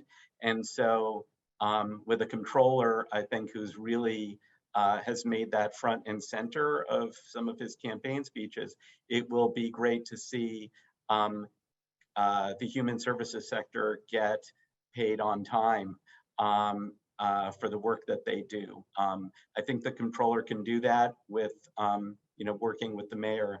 And I think if they set a deadline, say January 1, 2023, by then that's the end of retroactive contracting. That's something they can see happen, and then you won't see the comments that people made in the chats about retroactivity. But there's a lot of progress that's still possible, and I think that the leadership that's coming in seems to be enthusiastic about it. Well, that is all the time we have, unfortunately. If only we had more time. There was a lot of topics that we weren't able to hit on, but I hope that this was a good conversation for everyone who tuned in. To our panelists, Claude, Jennifer, Michael, Mersida, thank you so much for joining us today and offering your insights for us at this event. I'm gonna throw it on back to Zach. Thank you. Thanks so much, Rebecca. And thank you to all the panelists. That was really, really great. Really just diving deep into some of these really fascinating issues with city and state procurements. And now we're going to keep the conversation going with another very important topic. This MWBEs and small businesses. The discussion this time is going to be moderated by Christian Malik, Director of Business Diversity at CDW. And the topic at hand will be best practices for procurement, MWBEs, and small businesses. Great, thank you, Zach. Good afternoon. Gosh, that was such an incredible panel to follow. I took, I think, lots and lots of notes. So I love today. So thank you so much for the opportunity. I do believe, and I think I've said it before on one of these programs, that we can best learn when we listen. And so thank you for the opportunity to listen today. I do have the privilege of hosting our next opportunity to learn, as we're all relentless learners right now, on best practices for procurement, specifically around small businesses and MWBEs. And we truly have such a talented lineup, really leaders with civic minded, working in the task forces, working at SVS, working with a huge effort to accelerate the demand to lift the MWBE community. So I want to make sure we're all on video. So good afternoon. I see Councilmember Commissioner Jonnel. Always good to see you virtually or in person. And Suzanne, I do think one note, our senator will not be able to join us today, so it'll be a smaller panel, and we will flex towards that. But I wanted to give the opportunity for the esteemed panelists that I'll have the opportunity to share time with today to introduce themselves. So I thought, in absence of Senator Sanders, Commissioner Davis, Doris, if you would be able to introduce yourself. Sure. I have our council member on. I always want to give deference to our elected officials. So I'll go, but certainly want to give a big shout out to you, Kristen. Thank you for this, and Council Member Cornegie, thank you. Suzanne Vera, another leader and champion. Thank you as well for being on with you. Jonnel, Doris, I'm the Commissioner of New York City Department of Small Business Services. We oversee, in particular for this conversation, all of the MWBE certification and capacity building programs across the city, and also manage all of the city's workforce programs and our business solution centers, which we have in each borough. So happy to participate in this particular conversation and look forward to it.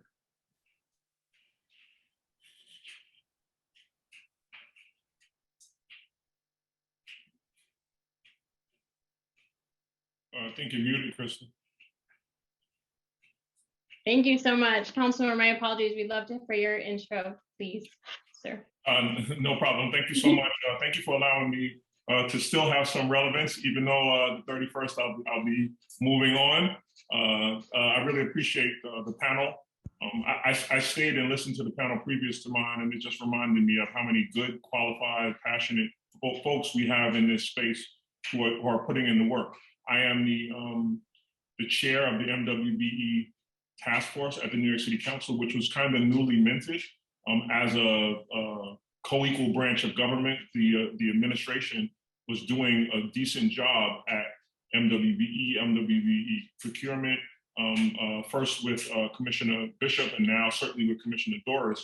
And so what we wanted to do was make sure we lent our voice and double down to strengthen the efforts around MWBEs and procurement. I'm acutely aware, as everyone probably on this panel is, that more millionaires actually will be made post-pandemic than any time in the city's history, with the billions of dollars of infrastructure coming from the federal government. So it's incumbent upon us to make sure that we have our MWBEs at the forefront of procurement. So I'm just grateful that we started this process prior to the pandemic and have people queued up and in the pipeline ready to go to be able to benefit. The city's going to be much better for it. So thank you for allowing me to be a part of the panel.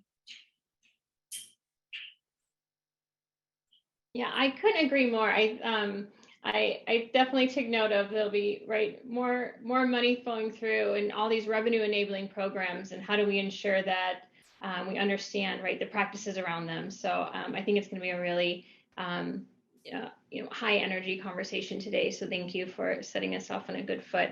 And then my next guest, our Vice President, Chief Diversity Officer, Suzanne, would you mind doing an intro to yourself to everyone listening in, please?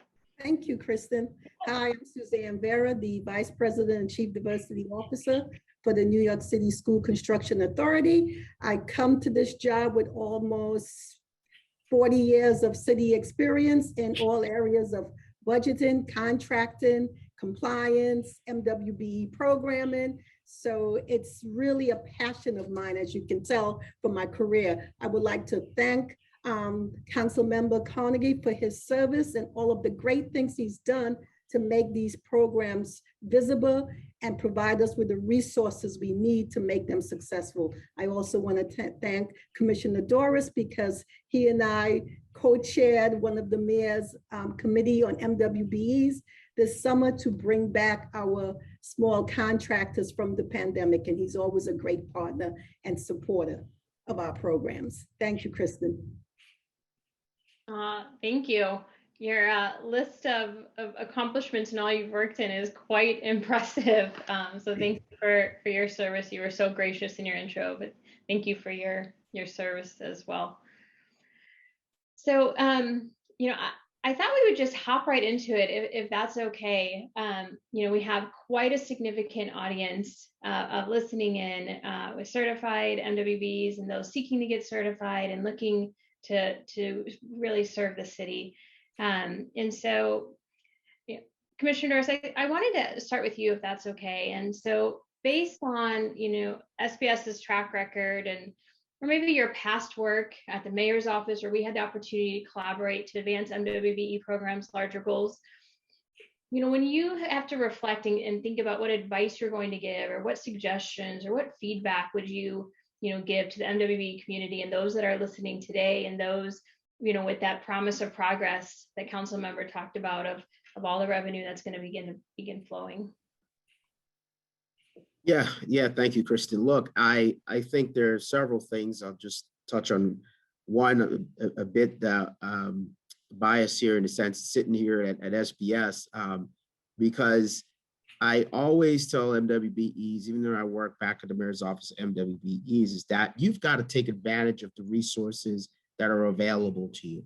And I think in part, a lot of our firms either may not know about it or have not taken advantage of these resources. So for instance, from SPS, 70% of the businesses that win contracts with the city receive the service from us, meaning that they've been helped with a technical support service or a service that says, we'll help you with your bid, or a capacity building program that they joined, you know, how to bid to the city, how to get my finances in order, or any kind of basic skills that you may need to be competitive and be engaged. And so we always want to start by telling folks, take advantage of what resources are currently available to you. And I think that is so important for our MWBEs. The second part is you really got to get familiar with the decision makers.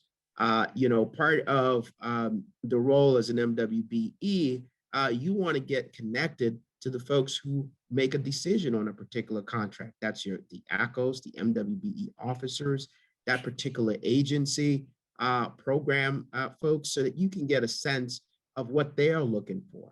And then the last thing I'll say is you've got to also think about, who can I partner with? You know, I think part of the challenge that a lot of entrepreneurs are, and I was one as well, we kind of like to go at things alone alone by ourselves, and we don't really take advantage of the wealth of knowledge of others around us. And joint venturing, we are always encouraging that, is something that I think we are telling entrepreneurs as we look at all of the money that's coming from the infrastructure bill, the resources that are going into the city, the state, the MTA, the Port Authority. When you think about all those resources, you know, sometimes you can't go at it alone. It's good to connect with another small business, another MWBE, and you go at it together. And certainly, I think that is going to be really pivotal with the just level of dollars that are coming in and number of programs that in order for you to be competitive, you might have to go and do joint venture with someone else so that you can go ahead and compete and be competitive for those bids. Thank you, Commissioner. I'm glad to hear you bring up joint ventures. You know, of course, CDW being a large prime in the city, there is much conversation. I would use the term again of accelerated conversations of the benefits of a JV. And I think we're slowly getting our way there with mentorship protege programs, but really, can JVs really support financials, capacity, growth, and keep us, you know, risk tolerant too. So yeah, and I'll just say this. If you look at any major project happening around the city, no company, Fortune 500 or not, they're not doing it alone. Yeah. Most of the projects around the city, be it JFK or any of the major project you're seeing, is multiple businesses that are coming together to actually make, you know, to do that project. So We're not saying to do something that is against what the trend is now and the necessity in the market. What we're seeing, it really aligns, and we're just trying to get our smaller businesses sort of in that mindset that this is also a viable way to do business. Just a reminder, I want to piggyback off that. Commissioner, the RFPs that have come out over the last decade also suggest partnership. So there's a precedent set for this, not only in the nonprofit space, but also in the for-profit space. So this is absolutely the wave of the future. So our MWBE shouldn't feel like they're being forced into some kind of box that isn't the way the city's operating. And it's probably longer. I've been aware of the necessity for partnership in RFPs for the last decade. It may even be longer than that. I know people who've called me and said, "Hey, why I can't even get a look at this unless I'm working with someone else." That actually is the standard that's been set by the city. So you're absolutely right. Right, and to jump into that as well, even at the School Construction Authority, part of the selection committee and part of the score, you come in with either a joint venture and MWBE as a partner or part of your team. So you get extra points for including and bringing in your team with an MWBE. And the goal is actually 30%. You have to come in with a minimum of 30% MWBE participation, either as a partner or as a sub-consultant on your team. I was wondering how many times the number 30% was going to come up during this conversation. I got 16 more times I'm going to mention it. Right? Like 2 times so far. I'll keep track. I'll put it in the chat at the end. Thank you for that. I think that's so important for the MWBs to listen about the partnership and that, right, it's not counter trend, right? It is perhaps table stakes. It is a path forward. It's not to hold anyone back. It's not to say tier or to level out. It's really just, stay competitive, and competition does drive performance, right? The city definitely knows that the best, I think. So to keep us competitive. Councilmember, I wanted to turn to you, sir, and see, as you reflect on, your legacy work, right? Everything you'll be known for, and to reflect on, some accomplishments and some things that really keep you perhaps up at night on an outlook for 2022. Actually, I'm glad you said that. The legislative work, because we are a legislative body, the legislative work that we've done around, in partnership with the administration, quite frankly, around Chief Procurement Officer, and actually, I think it was Executive Order 59 that the mayor, in his state of the state of the city address, maybe 2020, requiring chief procurement officers at every agency. Like, it's that kind of forward thinking in legislation. Now, I understand that we were a little bit hamstringed by the pandemic and the ability to fully implement that. But I think getting back to that, I want to be part of a legacy that we were thoughtful, that we worked in, like we're asking people to work in collaboration with other people. We worked in collaboration with the administration and SBS to get us to a place. It wasn't counter. We literally worked together to get the best possible legislation. I think it was 2020 or before when the mayor, put down the gauntlet for the 30%. The 30% participation for MWBEs. Like, there should be a bell that we ring every time that comes up. But those are legacy things, and maybe that number gets larger. I don't know, but that was a huge bite at the apple when we first put that into place, or when we worked together to get to that number. The state had a very aggressive number, and we at the city and with the administration sought to match that and not come in below that, and have worked really hard towards it. I think what you see, though, is definitely the remnants of the pandemic in terms of us addressing all those issues, but they were put on the table. We worked really hard. Suzanne, I always think about, every time I see you, I smile, because I think about the precedent that SCA has set for mentorship. That's another thing I'd love to be able to count as a legacy, a shining example of our work with SCA and the resources that we put there to make sure that what they do as their mentorship program in preparing MWBEs for contracts has been incredibly important. So those are the kind of the things that really keep me up at night. And I guess the last thing that keeps me up at night is the transition. And Commissioner Doris and I have talked and worked about this, the transition of our subs into prime roles. And a pathway to be created for them. That keeps me up at night, right? Because we say the partnership and we say that our MWBEs should be, and the contract suggests that they should be brought in as subs, but they shouldn't stay subs forever. Once you've built the capacity to be a prime, there should be a pathway that's clearly delineated for those businesses who, you know, we have some businesses, and Commissioner Doris and I talk about this, who for 30 years have been subs. That's not ideal. We'd like to be able to someone who's committed themselves to the building and betterment of the city have a clear delineated pathway to becoming a prime. So that would be the last thing that keeps me up at night. Well, we don't want to, if I jump in, oh, Suzanne, go ahead, Suzanne. No, I was just about to say, and I think the mentorship program, a testament to things you've accomplished, our mentorship program definitely brings firms into that prime area. And not only within the mentor program, but it grows them into the open market where they're bidding and winning against non-minority companies. For instance, our mentor program in the last fiscal year. Now, remember now, our mentor program is a small program. It's 80 million we did last year. But in our capital improvement program, we did about 470 million with MWBEs.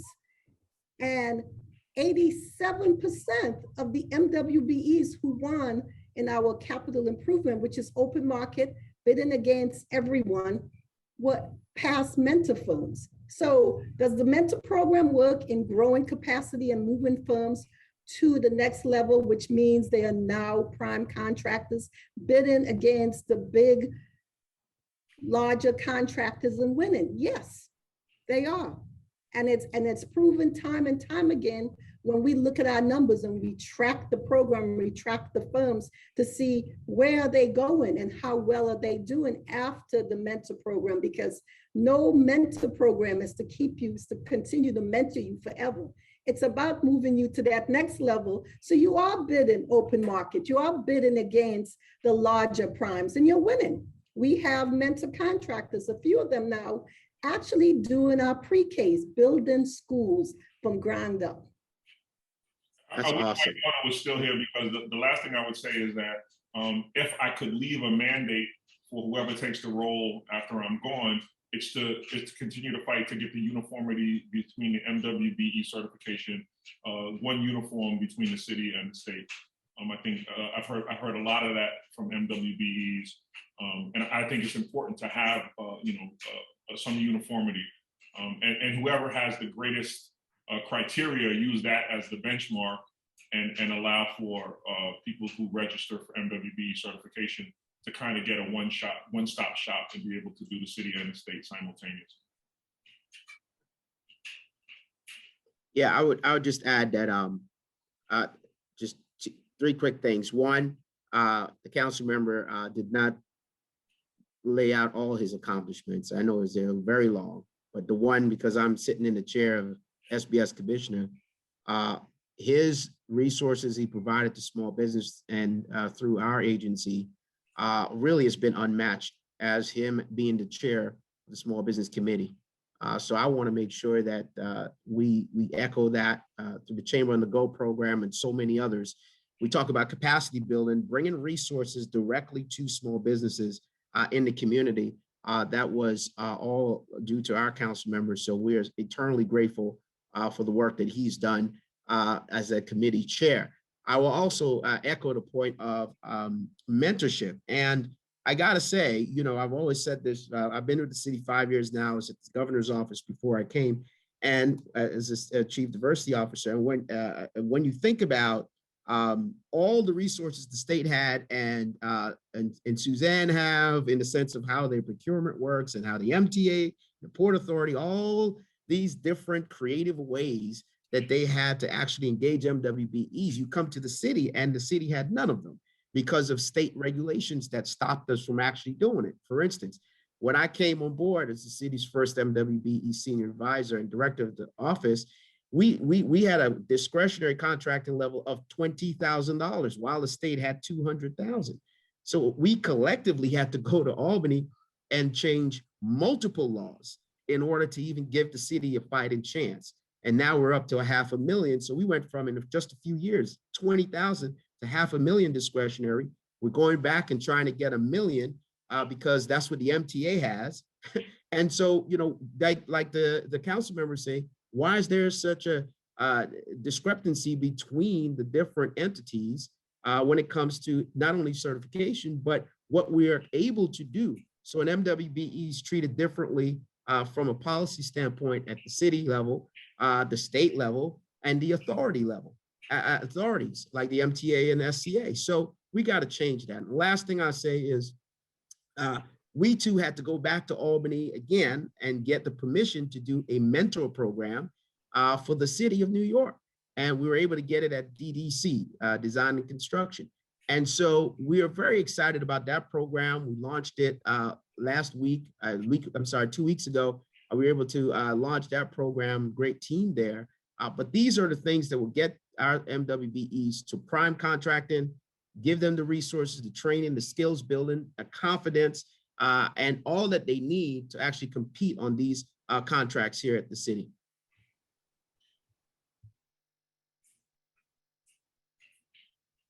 No shortage of work to come, and all that are on all of your agendas and commitments. And you know, Suzanne, I'm so glad to hear of the historical look back you said about the mentorship protege, where you're tracking it, you're looking at the data, and you said they're winning contracts, right? That's the goal of it. You're seeing them win. So perhaps sometimes the roadmap is in front of us, right? And so congratulations on the program. Absolutely. You have to create the roadmap and you have to measure it. You have to continuously measure it to see where you're going and whether or not you're successful at doing what your vision is. And we spend a lot of time, we say this all the time, my team and I, we're continuously re-engineering the program. Whenever we see there's an issue, we go back. We have such great support at the city council, at small business services, at the mayor's office, that when we go back and we say, hey, we need more resources to do A, B, and C, we get the support. During the pandemic, we actually made sure one of the first programs we restarted was our mentor program, because we understood the economic impact that the pandemic had on minority businesses, minority and women businesses. So it was critically important that we bring these contractors back to work so it did not continue to devastate our communities of color. I don't want to go any further before I say thank you to Commissioner Doris for his kind words. I really appreciate what you said, and thank you for saying it publicly. You said it to me privately before. Thank you for saying it publicly. Oh, thank you. This is, the relationships is so great here. I just am like smiling so much. So I'm enjoying this conversation, but I really feel like we are sharing such critical information of what's to come, what we've done, what we'll use going forward, and what we want to see better. You know, Commissioner, I remember meeting with you a few years ago when we were at that small threshold, right? And you had committed to getting it higher and higher and working towards that. So I think I wrote down, you said the next one is to shoot for, what's the next step? Oh, $1 million discretionary. We had put in a proposal to the state last year. Unfortunately, we didn't get it passed. But we are looking to continue to work with the state legislature this year and get it passed. I think that's the way to go. The more discretion we know, the more discretion our agencies have, the better it is for MWBEs. They're able to utilize them for those contracts. And I want to thank the commissioner for including the School Construction Authority in that legislation, because prior to that, our discretionary purchase was $10,000. So to move it to $500,000 for MWBEs, it is so critical. And at the SCA, no one, if you're going to spend anything less than $500,000 and you don't want to use an MWBE, you have to come to my department for a waiver. And waivers are far and few in between. we can find firms. If we don't have them at the SCA, we have them at the city. We go through the SBS, we go through the state. We're going to find an MWB that can provide that service. Suzanne, it's funny because there was a time when there was a very small window when companies were using that as a loophole. And, right. and you closed that loophole, and the commissioner closed that loophole Yes. very quickly. Because I remember that time. It was long ago, but not so long ago that people were sliding through the cracks by using that as a loophole, and to be able to close that, I think, was important. Christian, what I think you're seeing though is a real us understanding that it takes a coordinated effort from agencies and electeds and organizations to get us to a better place. There's a lot of work that still needs to be done. So my hope is that whoever my successor will be, they'll keep this as a primary focus as well. As you know, listen, we witnessed prior to the pandemic this wave of necessity for change in our country, and a lot of that still centers around economic development and economic change. So while there's social change and social justice that's necessary in our communities, there's also economic justice that's necessary. So we fought that fight, at least the three on here, and I saw Mike before this, who's got a way longer history than all of us put together on this, decided to dig our heels in around the economic justice portion of this. And I'm just glad to have had so many great partners. As the legislative arm that I mentioned before, I would get calls from the SCA about legislation that was important to move the needle forward. And you know, I can say now, because I'm on my way out, Jonnel and I have been on calls. I'm sorry, Commissioner Doris and I have been on calls, you know, in late hours of the evening, trying to coordinate efforts around moving the needle forward. And it's that work that people never see. So I've been blessed to be on a championship team for my entire time in the council, and I'm counting the folks on this Zoom as part of that championship team. And we've been blessed to have you as our representative. I remember many times you've come to the SCA to speak to our mentor contractors. You've been at our power breakfasts talking to MWBEs about opportunities. And whenever we've reached out to you to help us move an agenda item, you've always been very instrumental and very open to taking our calls and working with us. So we want to thank you. And I wish I had a plaque right now to give to you. No, just the fact that there are the fact that there are going to be some people who are in a better place because of all the work that we've done is really sufficient. And I know that for a fact. Can I just tell a quick story? So I was in Puerto Rico last week at Somos, and I was at a place that probably, you know, is not traditional for having a business conversation.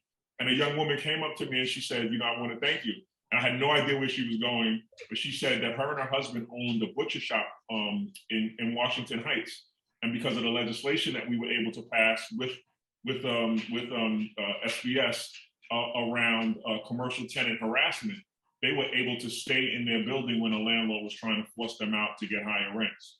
And they said that they accessed the dollars that the city put forward to retain an attorney that they would not have been able to retain on their own. So sometimes, you know, you'll get in the most obscure places a reminder that the work that you try to do doesn't go unheralded. So in lieu of a plaque, stories like that make me feel really good that we were able to accomplish. And there's probably maybe way more stories about it, but she just thought it wasn't in bad form to stop me and tell me that her and her husband were able to continue to operate their butcher shop under, you know, the likes of some harassment from a landlord to change that property over. So that's fantastic. By the way, that is our commercial lease assistance program.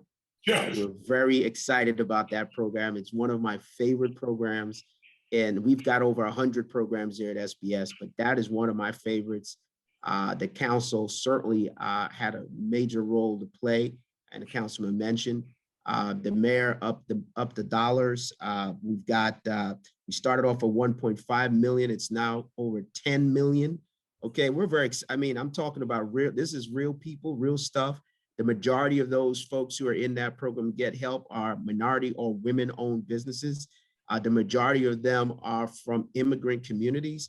The majority of them are in low to moderate income communities. We're talking about helping the people who need the help the most. I am so excited for that partnership, council member. And certainly I want to take my hat off to the mayor too for bumping us. To 10 million from what it was. And so we're very excited about, but that's the work. It's getting down to what are the needs of these businesses in order for them to be competitive, in order for them to stay afloat. And, Suzanne said during the pandemic, we saw some discrepancies, particularly around Black and brown businesses and what they were, undertaken as it pertains to the pandemic. Twice as likely to close, 3 times as likely to be denied from a bank. These are real issues. Only 12 or 13% of what they asked for from PPP. I mean, we can go on and on about the challenges, but like the council member said, and this is my hypothesis in life when it comes to economics, that entrepreneurship is in my mind, only real key and real solution to the racial wealth gap and the challenges that we see in poverty. In that ownership is the key. And so we want to make sure that we help business owners succeed and to reach their full potential, because it's not just them, it's their communities. It's not just their communities, it's their family members and folks who live there in their neighborhoods. It's our city, and ultimately our nation, because that's where our resources come from, our innovation comes from. It comes from all of us and everyone having an opportunity to participate and reach our full potential. And so I think that's the goal of these programs, not only to get numbers up there, but like the council member said, that was a real life situation, real person. And we've helped, hundreds of thousands of businesses over this pandemic, over 200,000. But the challenge is, getting down to understand these are individual people whose lives are being changed. And I think that is what we have to continue to articulate and let folks know why we do what we do here. And these programs, what we have,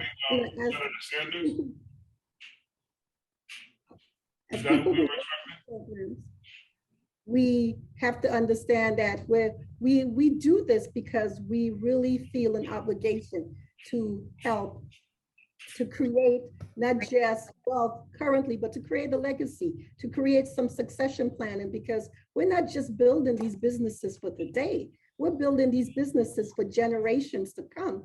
And it's so important that we look at every business and look at these programs as not one size fits all. So we really have to, many times we have to meet the businesses where they are and determine what their needs are and really do some critical assessment of what that particular business needs are and work with them individually to move them to the next level. And I think that's where the success comes, especially in these mentoring programs, is because you then have the resources to do that, to get to that level of working with a business just where they are and looking at their back office and helping them. I mean, even in our program, not only are we looking at their back offices, we are then assessing what their needs are, and we're coming back and we're providing them with back office support free of charge to them, where we're actually training, we're creating their workforce for them. We are building them, we're training them.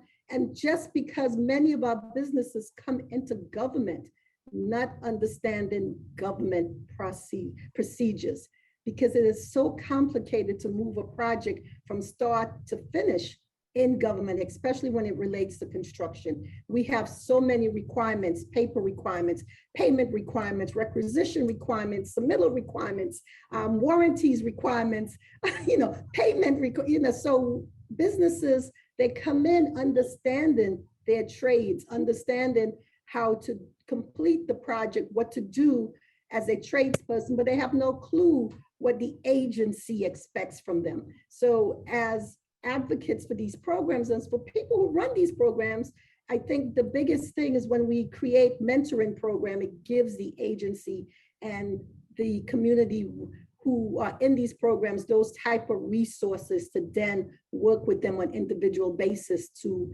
help them grow.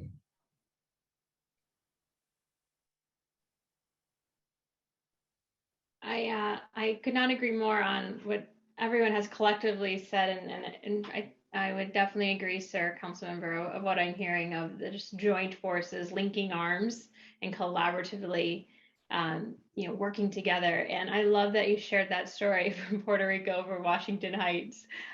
Those moments, right, really create that pause effect. And thank you for sharing that with us. And I couldn't agree more. Better than any plaque or award, right? It's impact, right? It's impact over intent.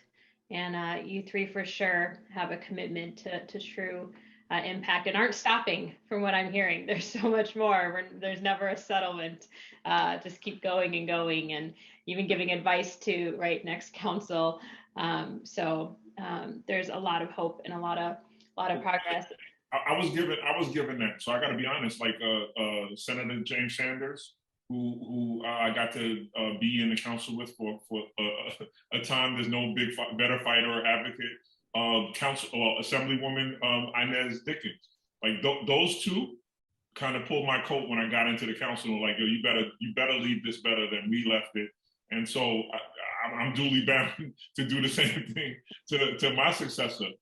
They had a reasonable expectation that was important, and that at least myself and some of my colleagues would take that up as a mantra. So I got to give a special shout out to both Senator Sanders and Assemblymember Inez Dickens, who collectively have done a lot of this work, and just kind of passed it down as a mandate for myself and some of my current colleagues. And on my way out, I'm going to tap somebody else on the shoulder to do the same thing. Well, thank you. There's no doubt that everyone can gain from mentorship, right? And being coached and having a teacher, and not to push away from that, but to lean into mentorship, lean into being coached, lean into being, taught. And anybody who knows Inez Dickens know it wasn't nice. She didn't do it nicely, just for the record. I love you, Assemblywoman. Okay. I did want to maybe in our last, 15 minutes maybe together, and the chat is for sure enjoying all of your candor and all of the aggressive agenda topics that you have transparently shared today.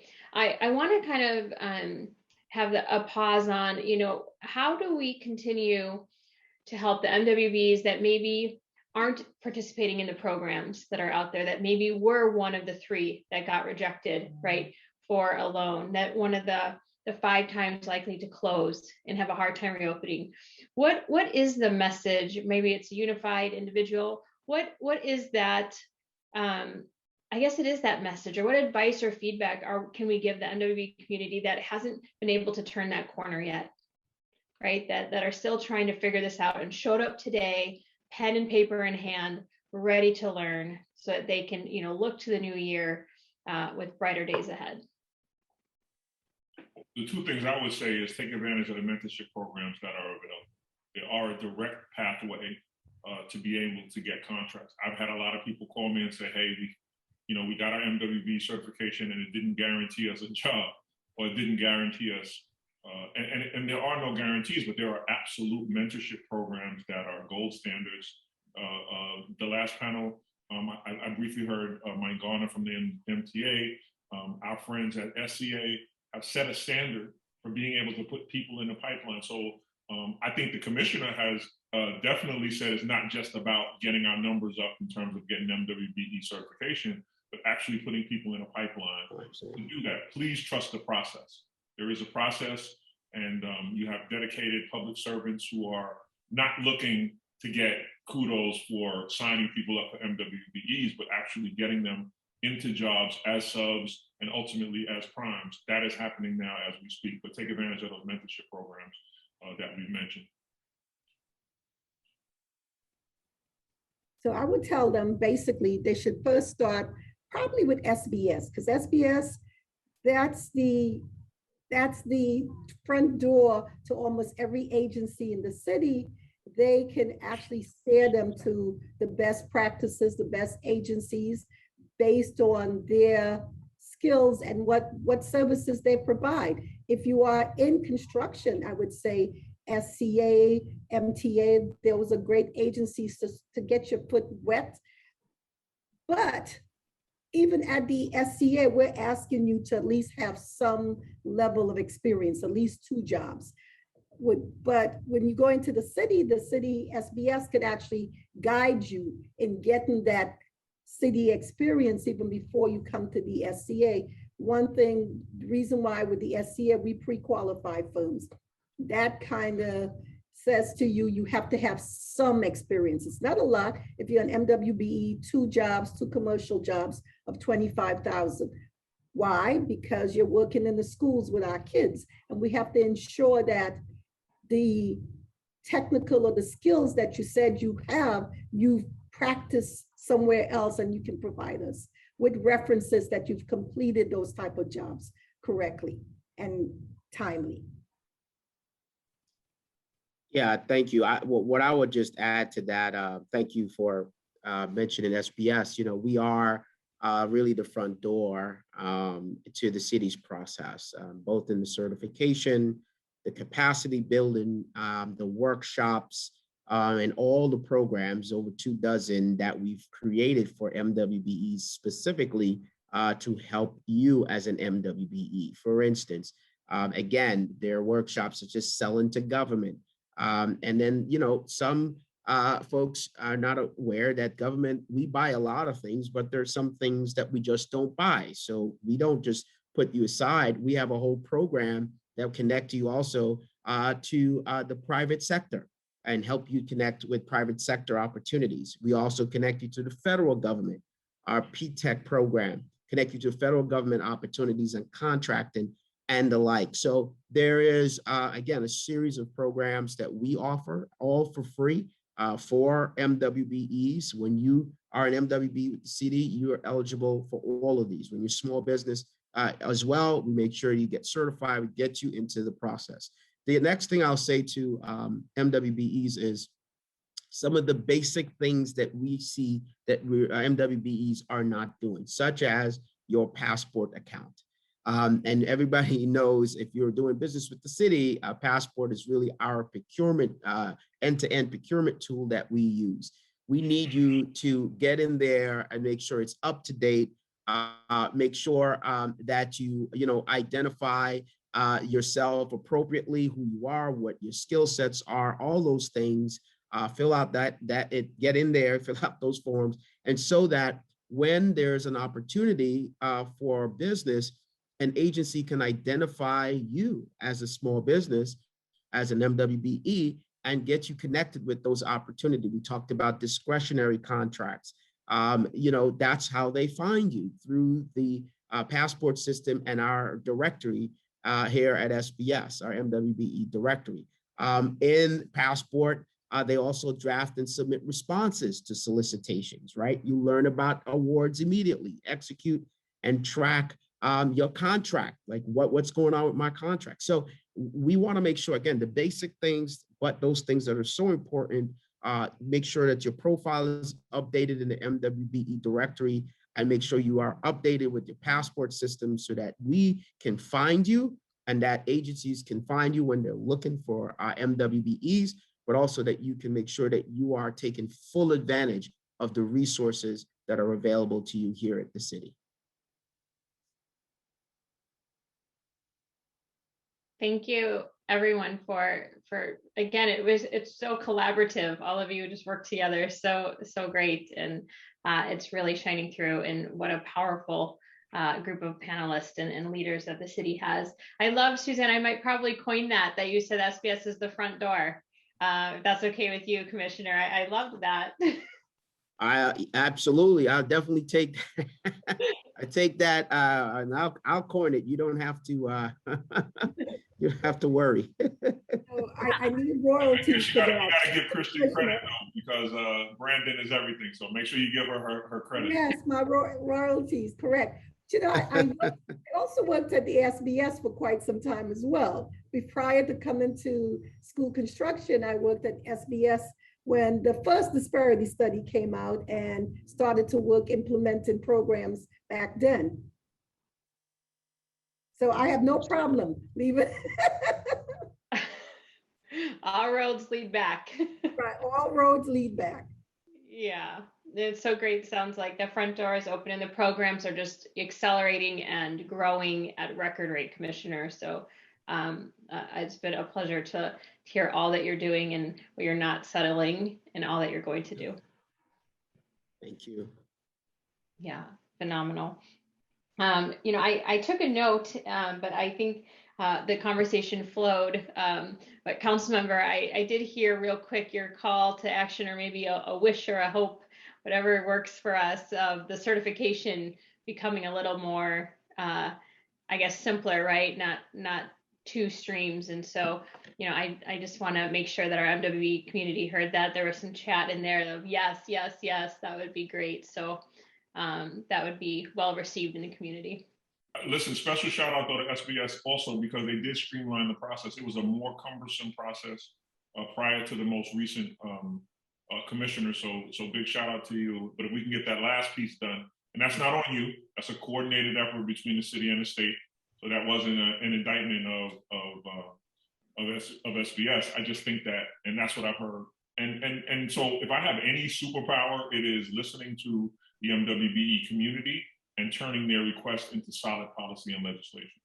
So, and working with my partners to be able to do that. And I just know that going out, that would be something I'd really like to see happen, so that they can take advantage of opportunity that's both on the city and state level, without the cumbersome two tracks to try to get certified. Great. Absolutely. We agree. You get certified between 6 to 8 weeks with us. Certainly, I know it's a challenge elsewhere, but I would say that, you know, I agree with the council member. We ought to figure out a way to make it work easier. You know, the rules are different. That's another challenge. The eligibility is different. Different things are, you know, they have different requirements, but certainly figure out a way that, you know, we do have a process in which you can get expedited from if you were already certified with the state with us and vice versa. But, you know, still, there's still some real kinks that needs to be worked out. Not only with us, you know, there's several certifying entities as well. You know, the SCA has a certification, MTA has a certification, the Port Authority has a certification. I mean, we're talking one firm has to fill out 5 different applications to be certified. And in part, some of it is because the source of the dollars that is funding those, for instance, MTA, you have a lot of DOT, so that's a lot of federal dollars. So they deal with the DBE certification, disadvantaged business certifications. So that's different because it's on a federal level. The city has somewhat different because of our disparity study, and our rules are local law 1 rules. But that's just should be us, right? We should all figure it out and do a better job so it won't impact small business who's trying to really engage all of us. So I wholeheartedly agree that that's the next frontier that we've got to work through and come to some conclusion there. That's great. The celebration emojis of Zoom are loading exponentially from our participants. Celebration emoji, so I gotta go look in the chat to see what that looks like. There's lots of celebration would occur. And so, Councilmember, I think I'll end. I loved when you said what your superpower was of listening and having the responsibility to turn it into policy. And so if I could lean into that, you know, Suzanne, Commissioner, of you know, a final thought or what superpower means to you. I again will coin that, sir. But any final thoughts, Suzanne, to go with you as we end our time together? So what I would like to see is more of our firms and more of agencies looking at our firms like they look at everyone else, because we can provide the same services, we can do the same types of things, and we got to really look at some of the laws or what we call the institutional racism, which doesn't mean someone is really racist. It just means that the policies on the books has been there so long that it, without even thinking, it excludes us. So what I would like to see is that those types of policies and those types of procedures and procurement rules, we really look at them to see how much it's impacting our MWBE communities and how we can bring them along And because we've been left out so long, when you have rules that say you have to have 10 years experience building a school, or you have to build a school before we allow you to build a school, but you've never built a school. So how do you build a school? How do you ever get in? So we have to really look at those. And I talk a lot about that, even here, about procedures and policies that exclude firms, because it says stuff like this: you have to have experience doing something, but I'm not going to give you that experience doing what you want to do, doing it. So we have to really look at that. And I think that will help many of our firms grow once we really look at laws and procurement rules that exclude as opposed to include. Include and include. Thank you. Right. Commissioner, any final remarks? Turn it over to Zach. I say amen to that. Certainly, two things I just want to leave out. One is just going back to the idea of dealing with systemic racism that's been placed into policies and procedures that inadvertently and in some cases intentionally leave these businesses out. And I just give a quick example. We were working with our DOT Chief Diversity Officer, Carlos Bannister, and others, because we found a challenge where on their pre-qualified list, you had to have all these things that were not really required to do a job. And then we were like, wait a minute, why are we not having a diversified list on for this pre-qual? And they went in, and to their credit, I went and dismantled a lot of those unnecessary requirements. And then all of a sudden you have all these MWBEs now who can participate. And I think that's what Suzanne was talking about when you go all the way deep down to the policy level, because ultimately that would affect the outcome. The last thing I'll say is, look, my passion in life is to help folks fulfill their dreams and their hopes and what they've sort of, what in my world, I say you've been called to do as a small business. And so for me, part of what we want to encourage folks to do is to don't give up. I want to end on that. Don't give up. You may not have gotten in just yet, but don't give up. Don't throw in the towel. If you don't succeed at first, try again, and you may have to come back again and again. I want to encourage you, don't give up. Take full advantage of all these resources, but at the same time, internally, know that you are enough and that you can do it, and it can be done. There are thousands of businesses who have done it. You can do it. It's just going to take some perseverance, some tenacity, some drive, and really some common sense in some cases, but also really leaning into who you are and the potential that you have. And we want you to fulfill that potential, because ultimately, like I said before, it's not only for you, it's for our community, it's for our city, it's really for our nation. We need to make sure that we set an example here, because where New York City goes, the entire nation goes. And we want to make sure that we say we can do it here. We have the highest utilization in the country, right here in New York. We've got the best programs ever. People are calling me from all over the country to ask about our programs, and we've been and out of the country. Folks from other countries have called, and other cities, because trying to figure out how to do the work that we're doing. So I just want to take our hat off to you as MWBEs, and my last statement is about you. You can do it. We're here to help you get there, and don't give up on your dreams.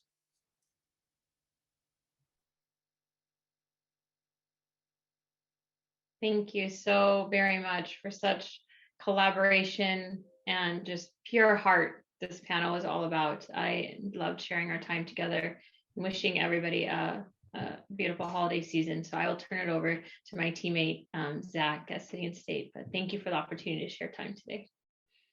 Thank you. Thank you. Thank you, City and State. And thank you so much, panelists. And thank you to our great moderator, Kristen, right there.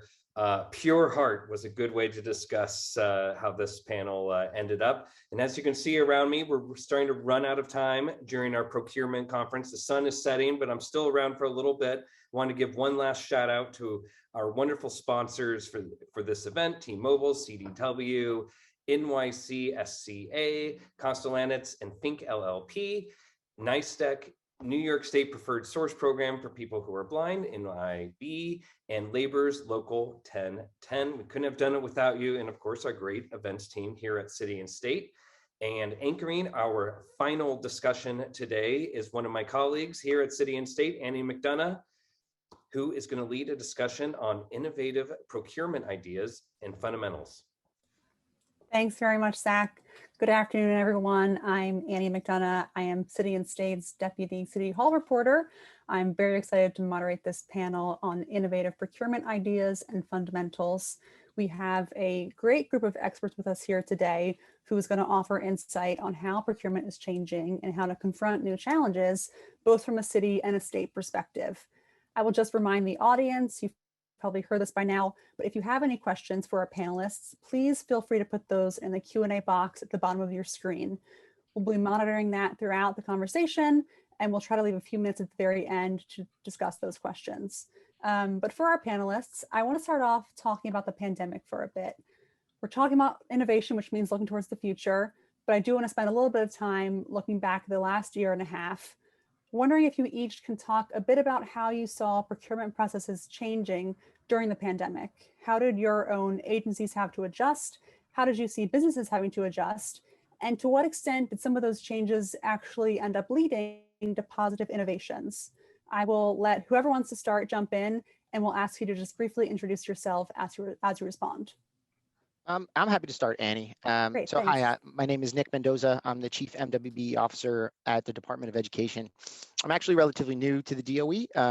I came over in July, and I was previously the Agency Chief Contracting Officer at DDC. So a lot of my work during the pandemic happened at DDC, and I can certainly share some experiences from then. Oftentimes crisis is a driver of innovation, and the pandemic was certainly that for the city. A lot of things changed as a result of the pandemic. I would say that evolutions that I think the city was building towards in terms of digitization of processes took a little bit of a leap forward due to the pandemic. And that's a benefit, I think, overall. So agencies have really shifted to online platforms. I know when I was at DDC, our bid openings, our pre-proposal conferences, all of those things were now happening in an online format. I think the hope is that we're going to return to an in-person format at some point, but with the online option. And the reason for this is just accessibility, making things more accessible for folks so that people can attend these meetings easier, making the process a little simpler for them. Overall, I think this provides a more seamless and simple business experience when working with the city, and it should really be beneficial to the entire vendor community. In addition, we definitely made some changes in our payment submission process when I was at DDC as well.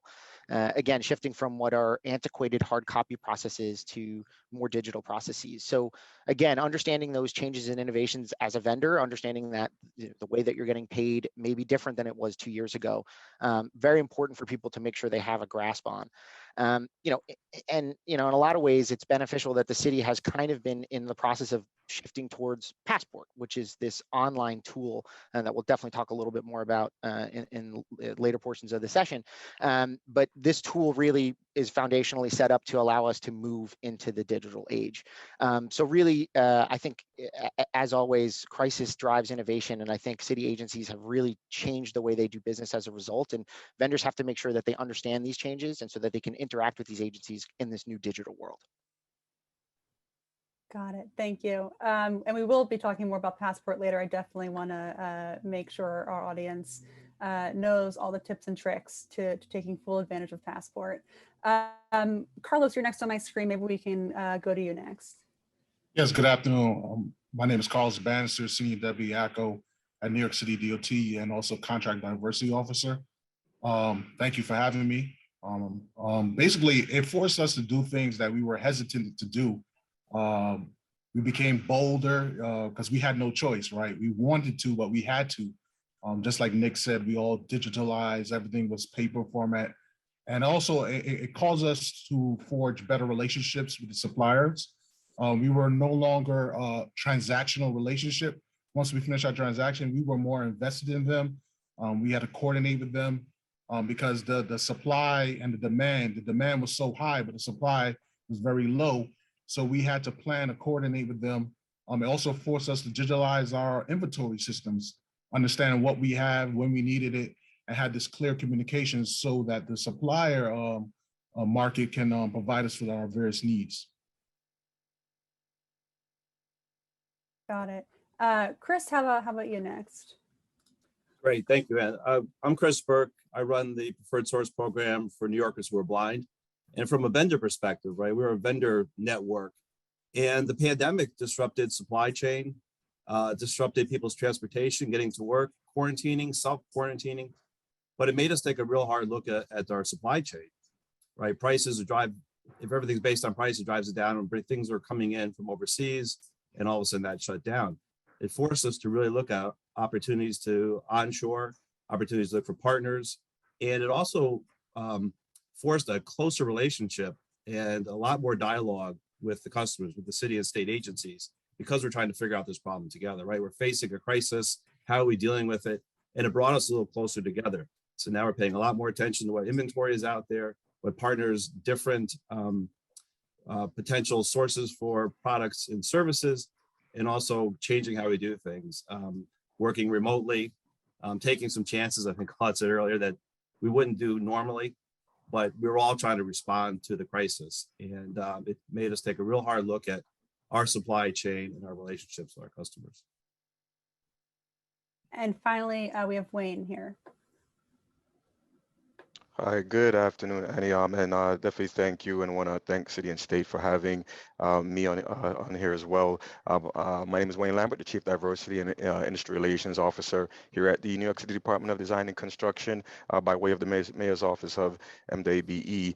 And, just thinking back to that crazy time, right? Where sort of, everything sort of happened so fast, and the concern was mainly around health, right, and safety, right, getting PPP and other items to folks in the communities, and because of that aggressive push, they was just purchasing, right, but not as much consideration for diversifying that, because again, we have to sort of prioritizing. One of the outcomes there was the mayor signing what's known as Executive Order 59, and through Executive Order 59, that ensured that one, emergency contracts, must be considered for MWBE goals, right, as opposed to before where it was just, sort of purchase, make sure you get the procurement and the contract out the door.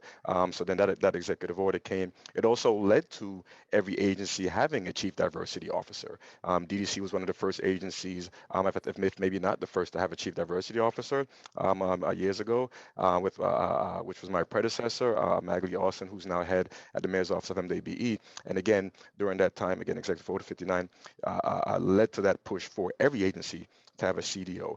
The city also became very mindful of the disparity within the disparity. Okay, something that was always there, but became even more prevalent during the pandemic, because you look at the dollars in contracting, and just be sort of blunt about it, and the data shows it. The dollars went mainly to non-MWBEs and WBEs. So then you see that Black, Hispanic, and Asian firms weren't getting the same amount of opportunities, and of course Native Americans as well, one of the newly added categories there. So again, a lot of those sort of items became prevalent through the pandemic, and as noted, right, these sort of emergencies sort of bring out the best in us and sort of create more opportunities. So those are some of the outcomes. Definitely more, but definitely some that come to mind initially here. I mean, I want to ask about how you sort of make each of these positive changes that you've all identified last beyond this emergency state that we're all in. You have to make these changes because we're in an emergency, we're moving quickly, and we're adaptable, and we're getting things done that we didn't think we'd be able to do. How do you make sure that the focus on diversity, for example, remains in the years to follow? How do you make sure that the shift to digital platforms for some of these procurement processes is accessible to all, and is, has enough resources to become user-friendly? How do we sort of make sure that these positive innovations are lasting? I can start.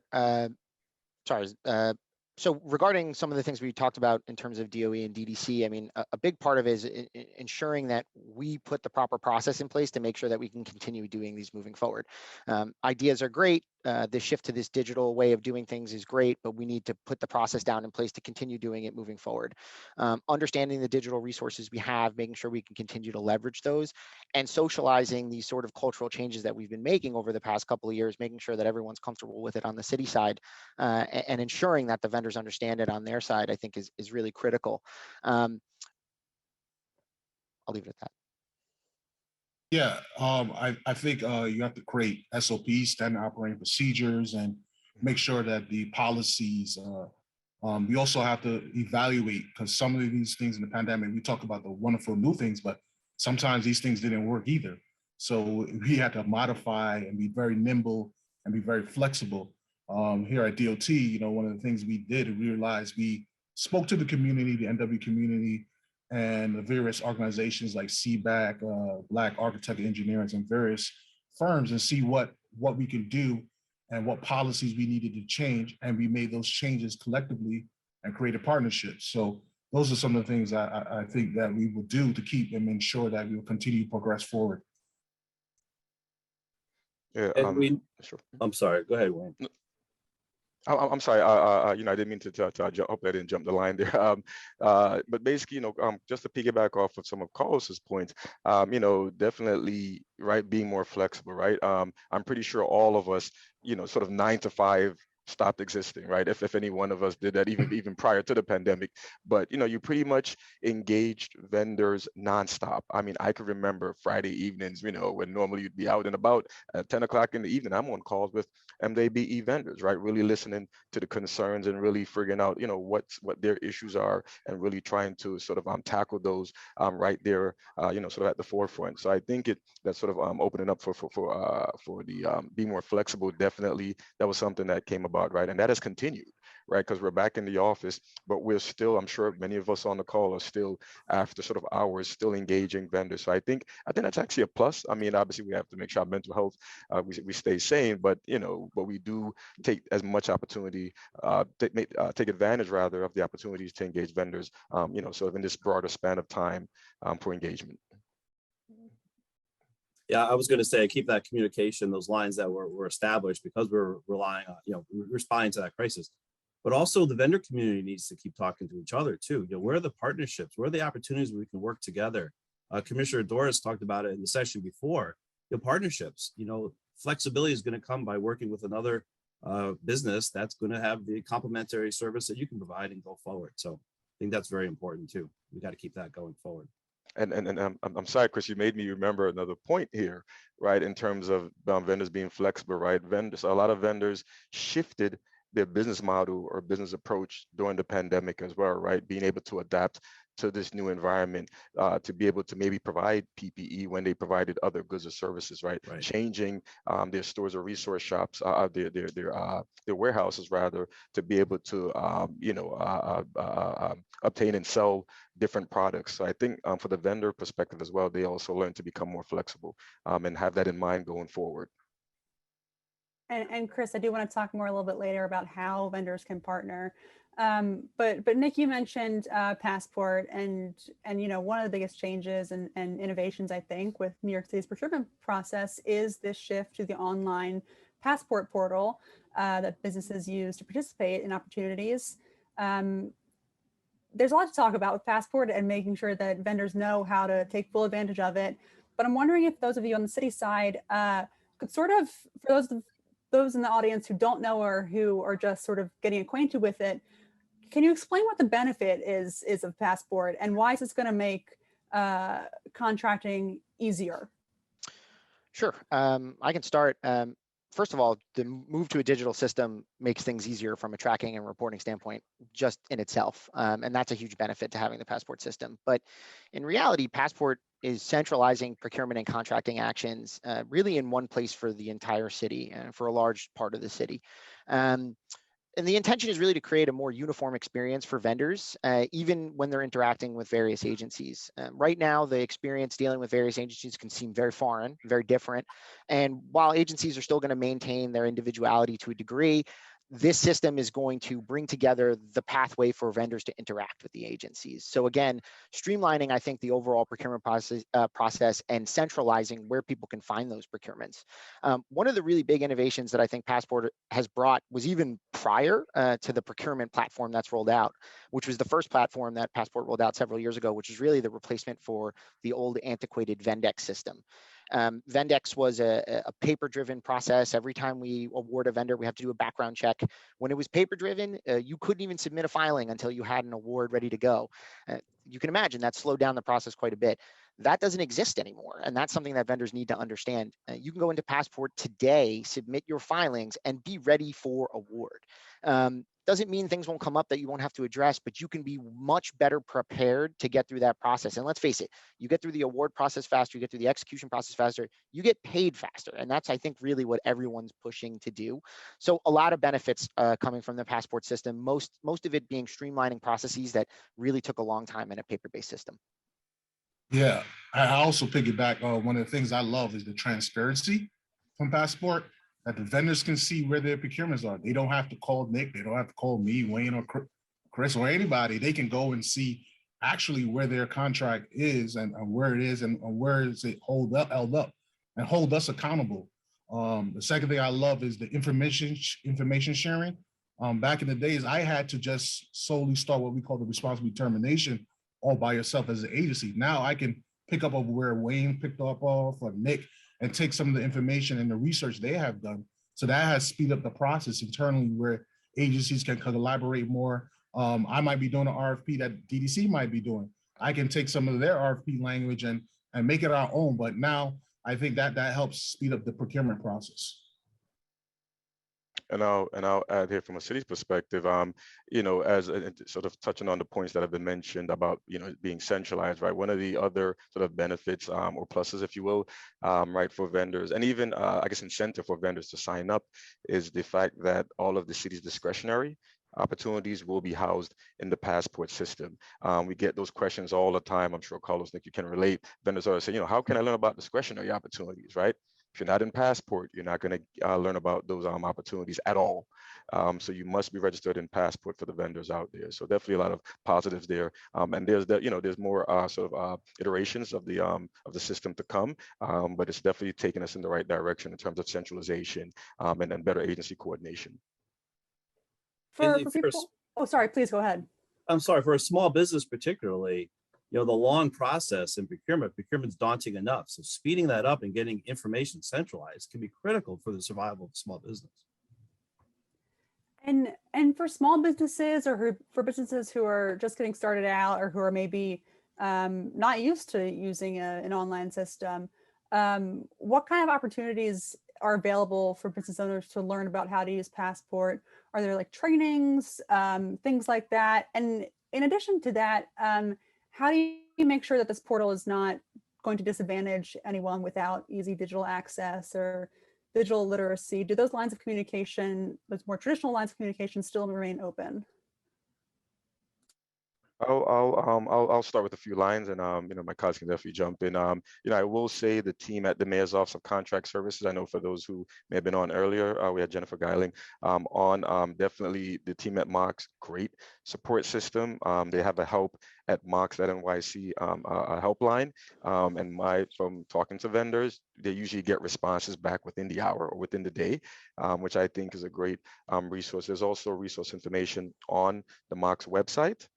So there are links, tutorials, and the like that vendors can access if they choose so. So they have different options. You can get sort of in-person response through email and phone lines, but also through the tutorials and portals that they have online as well.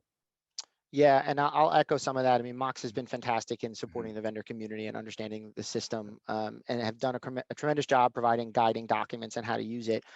One thing that I will say is, the move to a digital system can be a challenge for some, but I really do actually think that this provides a better opportunity for some of these smaller vendors. I mean, one of the challenges, especially, going back to my time in the construction world, is you have to sometimes hand deliver hard copy bid packages and things like that.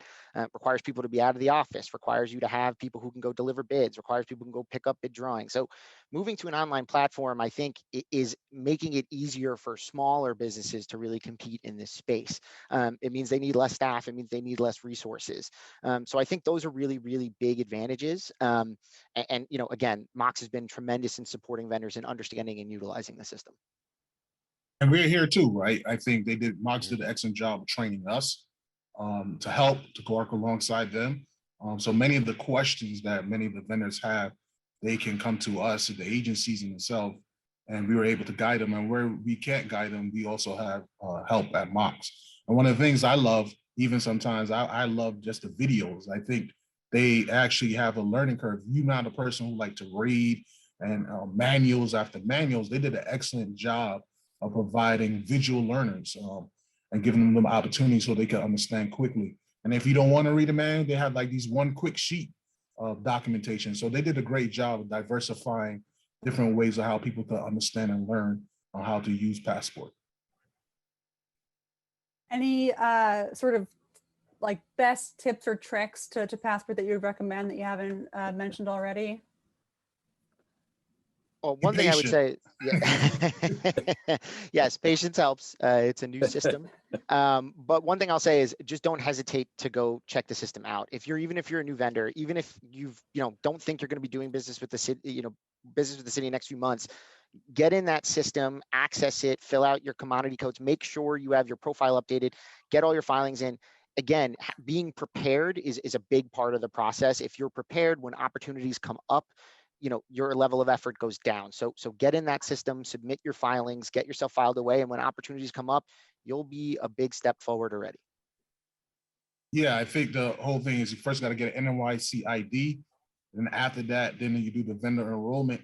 I tried it. I even tried to create something when I was doing the test phase. And I think it's pretty simple. The left panel, you got to just get comfortable.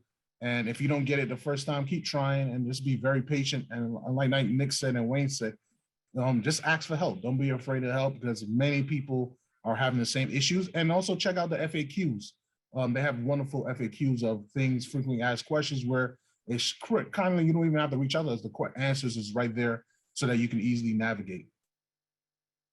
Got it. Great. We had a great panel just before ours about MWBE programs, great panelists on there. And I want to spend some time talking about innovations that MWBE firms should be aware of. I mean, one example perhaps being discretionary spending. To what extent is that an innovation for firms, and what are other examples?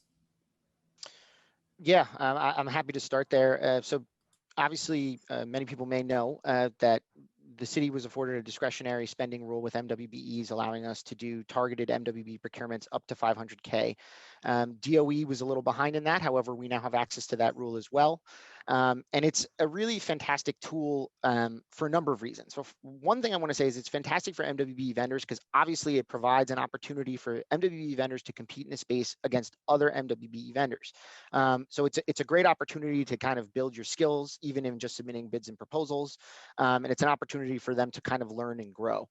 But beyond that, I mean, there's a big advantage to agencies. And this is something that I think is really important for the vendor community to understand. The MWBE discretionary process is going to allow agencies to more quickly get to contract in some cases. And that's an exciting tool for agencies that they're going to want to use. But with that comes, the MWBE community's understanding of how to get through that process quickly. Again, we've talked about some of it, making sure you're in Passport, making sure your filings are completed, making sure you understand what the contract execution process is going to look like. I know prior to departing DDC, me and Wayne had really engaged in a number of ways to inform the MWBE community and how they could better prepare themselves for MWBE opportunities. But one other thing I really want to say about this, and this is something that I think the council member touched on in the prior session, which is this is a pathway to prime contracting opportunities. You will be a prime through this process, but at a 500K cap. But from there, you can grow from there. You can learn from this process. You can develop your capacity and grow.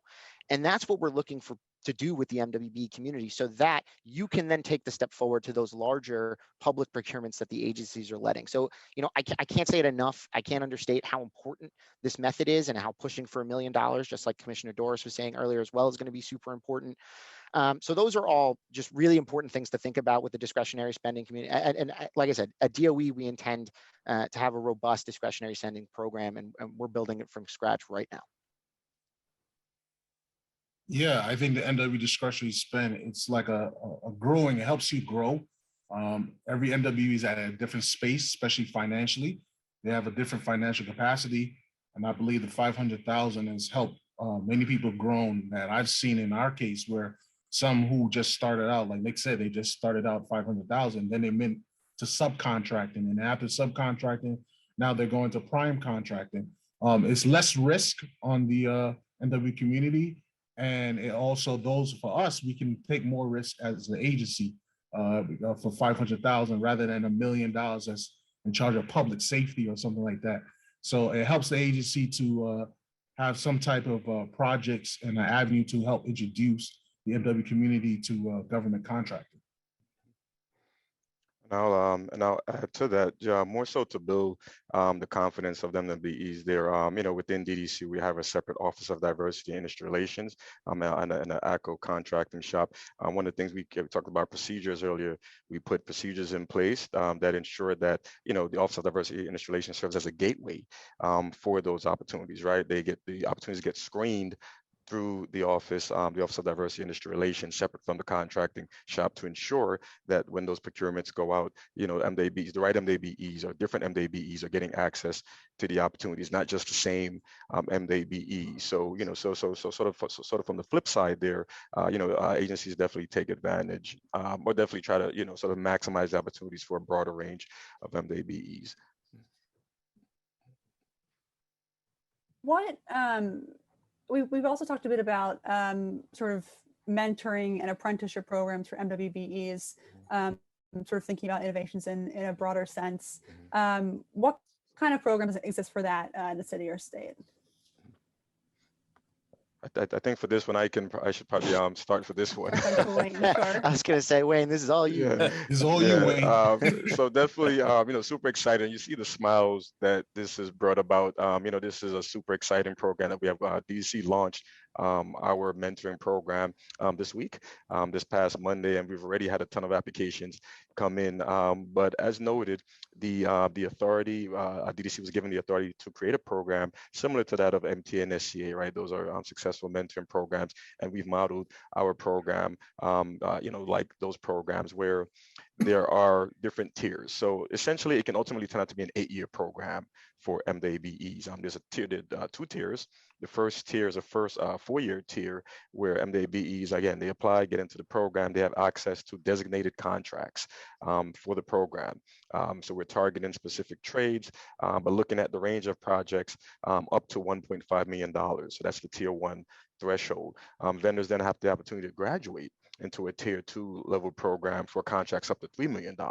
So again, it's definitely a capacity building opportunity. And as my counterpart at SCA, Suzanne, Vera mentioned, right, it's the way for MDBEs to really increase their capacity and work on larger projects and feed into the pipeline of companies that compete for contracts in the long run. This is a long-term strategy. And again, super excited for this program to launch. We've gotten so much excitement, and I'll definitely share links and information. We can share electronically. We have a brochure about that has more details about the program.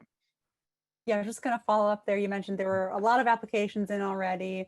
How can firms learn about this? How can they participate? And how many are able to participate right now? Do you have a cap on firms that are going to be able to do the program? Well, in the first year, we're looking to attain at least 50 vendors in the first cohort of vendors. So again, 50 vendors. Again, we're going to accept applications, sort of on an ongoing basis right now. But again, 50 per cohort, and essentially, it's going to be tied to the different contracts that we have available and the trades. So we do want to align the availability of MDBEs and align it with the contract opportunities that are there. So for example, electrical, plumbing, the HVAC, different types of work, we want to make sure that MDB is in the program, align with those services that we need. And I'll note, our website is sort of a central resource, but through our website, you'll find a link to another portal, unfortunately, or fortunately, called DDC Anywhere. So vendors have to first sign up through DDC Anywhere.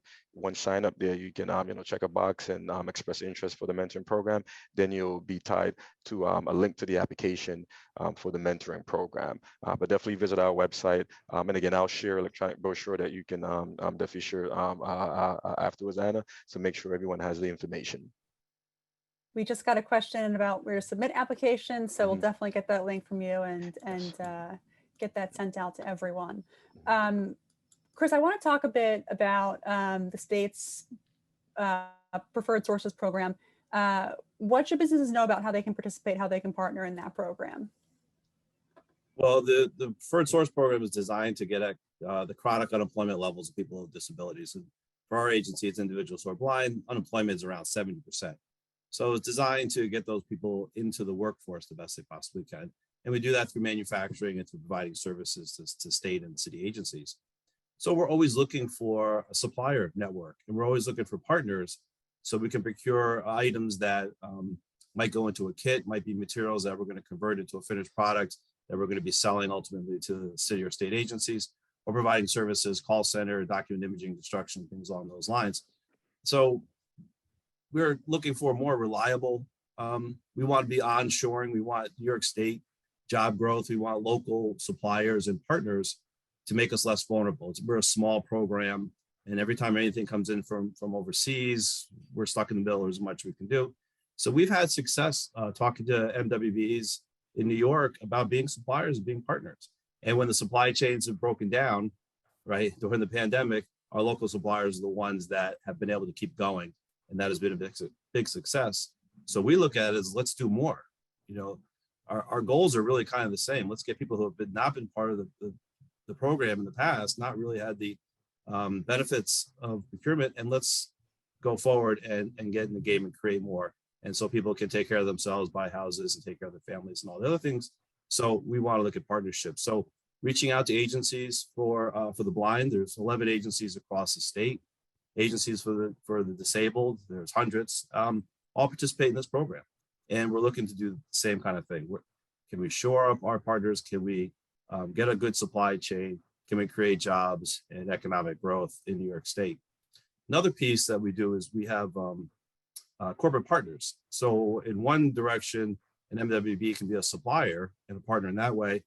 Corporate partnerships the other way around. If a business wants to go forward and go after a service opportunity, particularly for a city or state agency, if they'll partner with one of our agencies and employ individuals who are blind, then they become part of this program and can benefit from the preference that we get. So we can either be a partner in the front end, or we can be a staffing partner and sort of a subcontractor. Yeah, I mean, as you mentioned, it's the same goals, it sounds like, as what we were talking about before.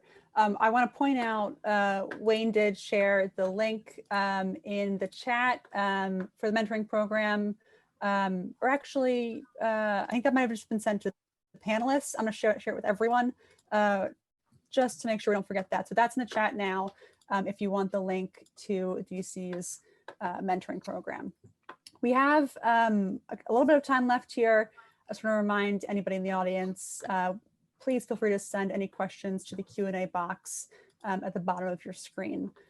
Sort of shifting gears a bit, one of the unofficial steps of procurement is networking. So you talked about how that happened virtually, as it did for a lot of work over the last year and a half.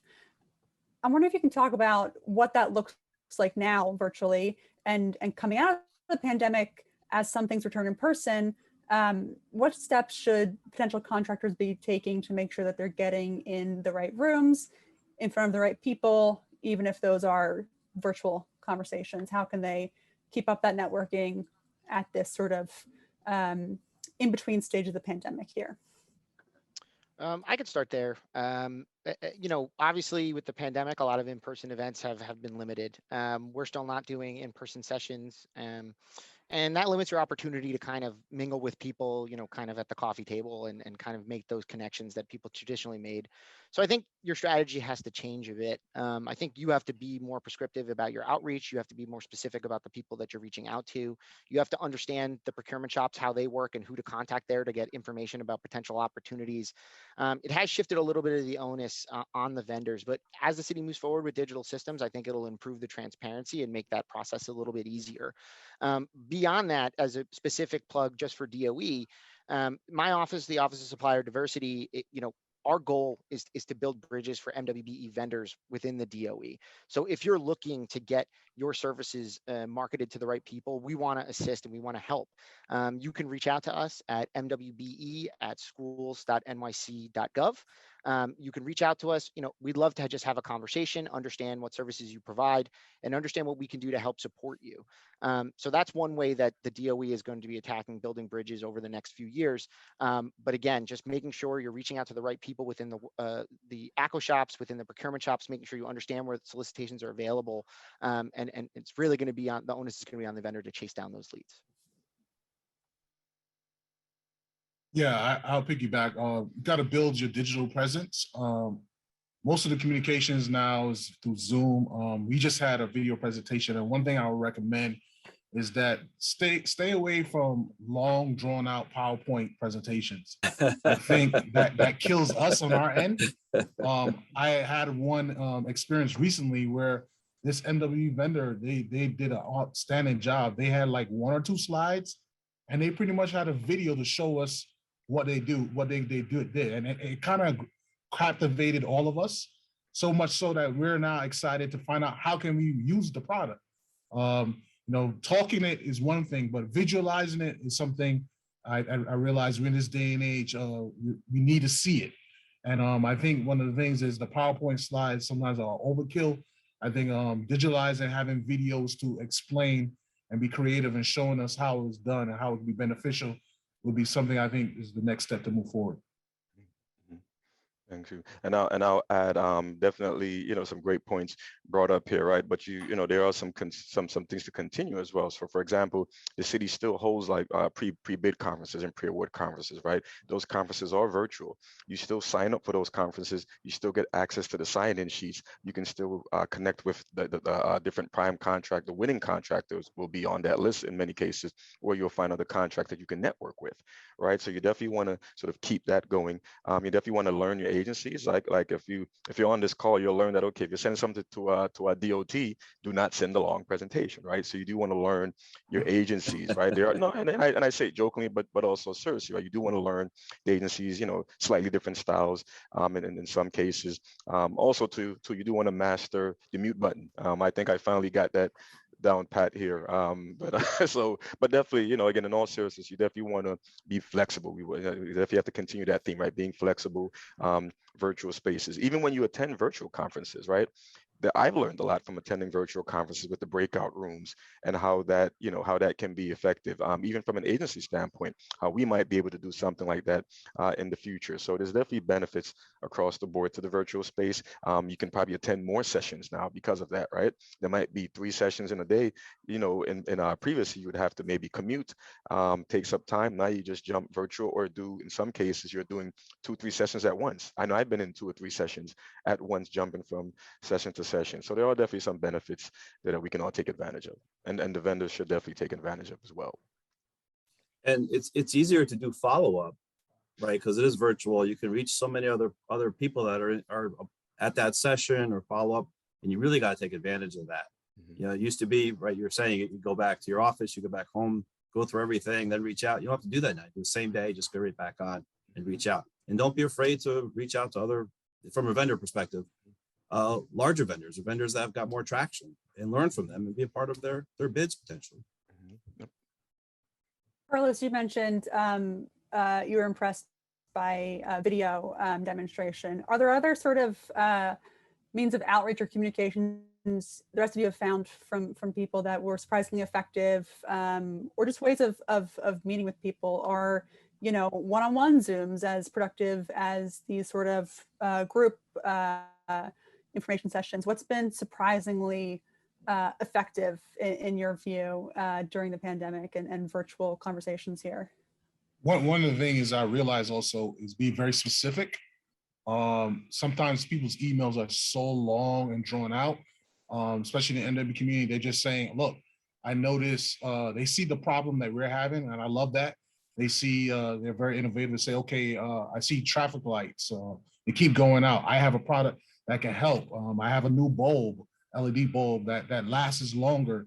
And then they give us that information of the solution they think they can bring to the agency. It helps me to have meaningful Zoom meetings where now you don't just meet with the ACO, you also meet with the project team and the project managers, the people who are creating the procurements. So one of the things I noticed during the pandemic, a lot of NWs have took time, had great elevator pitches through emails, through digital brochures, where it helps me to do my job and make it easier, where I could connect them to the necessary people who can give them procurements and opportunities. Yeah, I'll, sorry, go ahead. No, that's fine. Okay. Thanks, Nick. Another thing that I've, getting slowly back into sort of in-person space, what I'm seeing is that like vendors, for example, they have their business cards with via URL codes. Right. So you just, and we all use our camera, we all use our phone, right? Snap a picture of the URL code and I have a business card. So I have a whole directory of business cards from a recent function. Again, didn't have to exchange much, snap the picture, and I have like sort of digital business cards there, which I can share electronically to other team and program managers, and which I've done. So that's been super effective as well. Again, to the point, again, being flexible, learning and adjusting, adapting to this sort of new age, this new digital world here. And environmentally friendly too, another plus of that one. There you go. There you go. Save paper, yep. We have just a couple minutes left here. We did get a couple questions. One good question that I'm curious about too is how is the city monitoring Passport? This audience member wrote, is there an individual accountable by agency or department to respond throughout the business day to answer and communicate status of different inquiries? Is there a standard of performance to respond within a certain period of time? It's very hard, but I do know help@mocs.nyc.gov. That's the email, help@mocs.nyc.gov. You send an email, I don't know how they do it, but I do know from my experience and feedback, the vendors tell me that within an hour or so, they do get some type of notification response that they received the email. And then I think they assign it, from what I understand, MOCs assign it to the pertinent team who's responsible for any different feature in Passport. And they get to that, the expert responds very quickly. And if the questions are pertain to a particular procurement, I know that there is contact info for the various for individual procurements that you can access through the Passport system. I think there's actually a Q&A system that works right through there. So if you have questions on specific procurements, you can easily ask them in the Passport system. Okay, just might require some individual outreach, but it's built in there. Yes. Yeah, like a chat. Yep. Got it. We're wrapping up here. I want to sort of get some parting thoughts from you. We've talked a lot about innovations we've seen so far and what you're all excited about. Looking to the future, what kind of changes, innovations do you hope to see come to city and state procurement processes that maybe haven't fully started so far? I can start there. I mean, one big thing for us and I know that Commissioner Doris touched on this in the last session as well, which is the continued advocacy to move the discretionary spend from 500K to $1 million. That's going to be a really huge benefit to the city. Again, I've told you what this innovative procurement method really does for us. It allows us to move faster. If we can increase the spending there, there's plenty of opportunity. More efficient reciprocity between state and city certifications. I think Commissioner Doris touched on this a little bit as well. That can be a challenge, especially with some of the other entities that are certifying MWBEs. So working on things like that to improve the network so that we can kind of work together a little bit more to certify, I think is going to be super beneficial. Yeah, to piggyback off of Nick, one of the things is raise it up to $1 million. Also, let suppliers count. Right now, local law 1, suppliers do not count. And I think that's hurts the agencies and it hurts the supplier community. The federal space and the state MWB program allows suppliers to get credit. I think they need to do that for local law 1. So we need to create better legislation in the sense of giving us more opportunities. So NWs can be utilized in the supplier space. Also give us more tools in the sense of compliance, the back end portion. We didn't have time to talk about that. It's not just getting the contract, but helping the agency to ensure you get paid. On the back end, you got all of these verifications, Schedule Bs and all that. Someone has to ensure and hold the vendors accountable. Currently, most of the agencies in the city space are using paper mechanisms on showing compliance. I think they need to use some type of digital space so that we can have compliance in a digitalized form. Yeah, I was going to bring up compliance. I mean, that's a big issue, and prompt payment is very important too. And also encouraging partnerships, and also taking, when you're picking a supplier or a contractor, going a little deeper about their supply chain and where are they, what are they relying on? Do they really understand the supply chain? How vulnerable are we? It's not just a economic development or procurement issue, it's a safety issue, it's a security issue as well. So I'd like to see that, because I think that would also help the business community locally.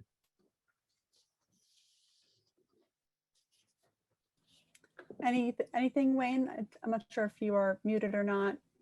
And I just talked about getting the mute thing, then I we're all still learning. Yeah, but no, definitely want to piggyback off of Chris and Carlos there. So in terms of just we have to sort of remind ourselves that the MDBE program, right? Not just procurement, right? But we think mainly around MDBEs here. It's an economic development program, right? So what ties into that is not just getting a contract to a vendor, but ultimately the impact on the workforce, right? And I think that's an area of opportunity. We have to think, to Chris's point, right? Diving in deeper, looking at the workforce, right? Because it may be a non-MDBE getting a contract, but maybe their workforce is diverse, or it may be an MDBE getting a contract, but their workforce is not as diverse. So we definitely want to take that into consideration. Definitely in terms of legal tools, we need more of that. I can't stress enough, increased discretionary, right? Getting rid of antiquated rules and processes to ensure that there's more flexibility for our vendors. I think on the previous session, they touched on the fact that, opening up, in certain contracting areas, you may not need certain requirements aren't needed, right? You may not need 10 years of experience. You may need only 3, right? But diving into those procurements, we do that on our design build procurements, where design build is a contracting sort of contract method, and essentially, we made adjustments where the firms don't need design build experience, but in particular, they just need design build or related experience. That opened up the door for so many vendors now to bid on these procurements or get access to the opportunities. And again, Carlos, you noted about the tools, right? Definitely need greater tools in terms of compliance across the board, whether it be MDBE, workforce compliance, it all falls in there. So I think some great points made across the board. That to me sounds like a great to-do list for the city and state moving forward. We are unfortunately out of time here. I want to thank all of our panelists for joining us. It was a great discussion. There's more to discuss, but for the time we had, I think we covered a lot, and we really appreciate you being here. And now I will kick it back over to my colleague, Zach Williams. Thank you so much, Annie, and thank you so much, panelists. Another spirited discussion on these really, really important procurement issues. And that, unfortunately, concludes the third and final panel discussion. What a great event, so many great takeaways. Before I let you know about how we're going to keep the conversation going in the upcoming weeks, I just want to thank our great sponsors one last time, and our events team, of course, but especially our sponsors. We couldn't have done it without you: T-Mobile, CDW, Costellantis and Fink LLP, NYC SCA, NYS Preferred Source Program for people who are blind, NIB, NISTEC, and Laborers Local 1010. Thank you again for sponsoring this wonderful event, and let's keep the conversation going. Join us for our Transportation New York Summit coming up on Tuesday, December 7th at 1 p.m. Registration is free and can be found on our website and in the chat. And then on Friday, December 10th at 10 a.m., we're having an in-person event about making New York the crypto capital. Huge, growing topic, crypto technology. This event will be at the Museum of Jewish Heritage. Registration is free and can be found on our website and in the chat. And then on Wednesday, December 15th, for our final event of the year, in person, our Responsible 100 Luncheon Hallmark event, and we are so glad to be bringing it back in real life. Tables can be purchased on our website and in the chat, and if you're interested in sponsoring, please reach out to our great events team who really did so much to make this great discussion today on procurements happen. Thank you all, though, in our audience. We couldn't have done it without you. Thank you so much for all the great commentary in the chat. And please catch us again at our upcoming events. Until then, I'm Zach Williams, Senior State Politics Reporter at City and State. Catch you next time.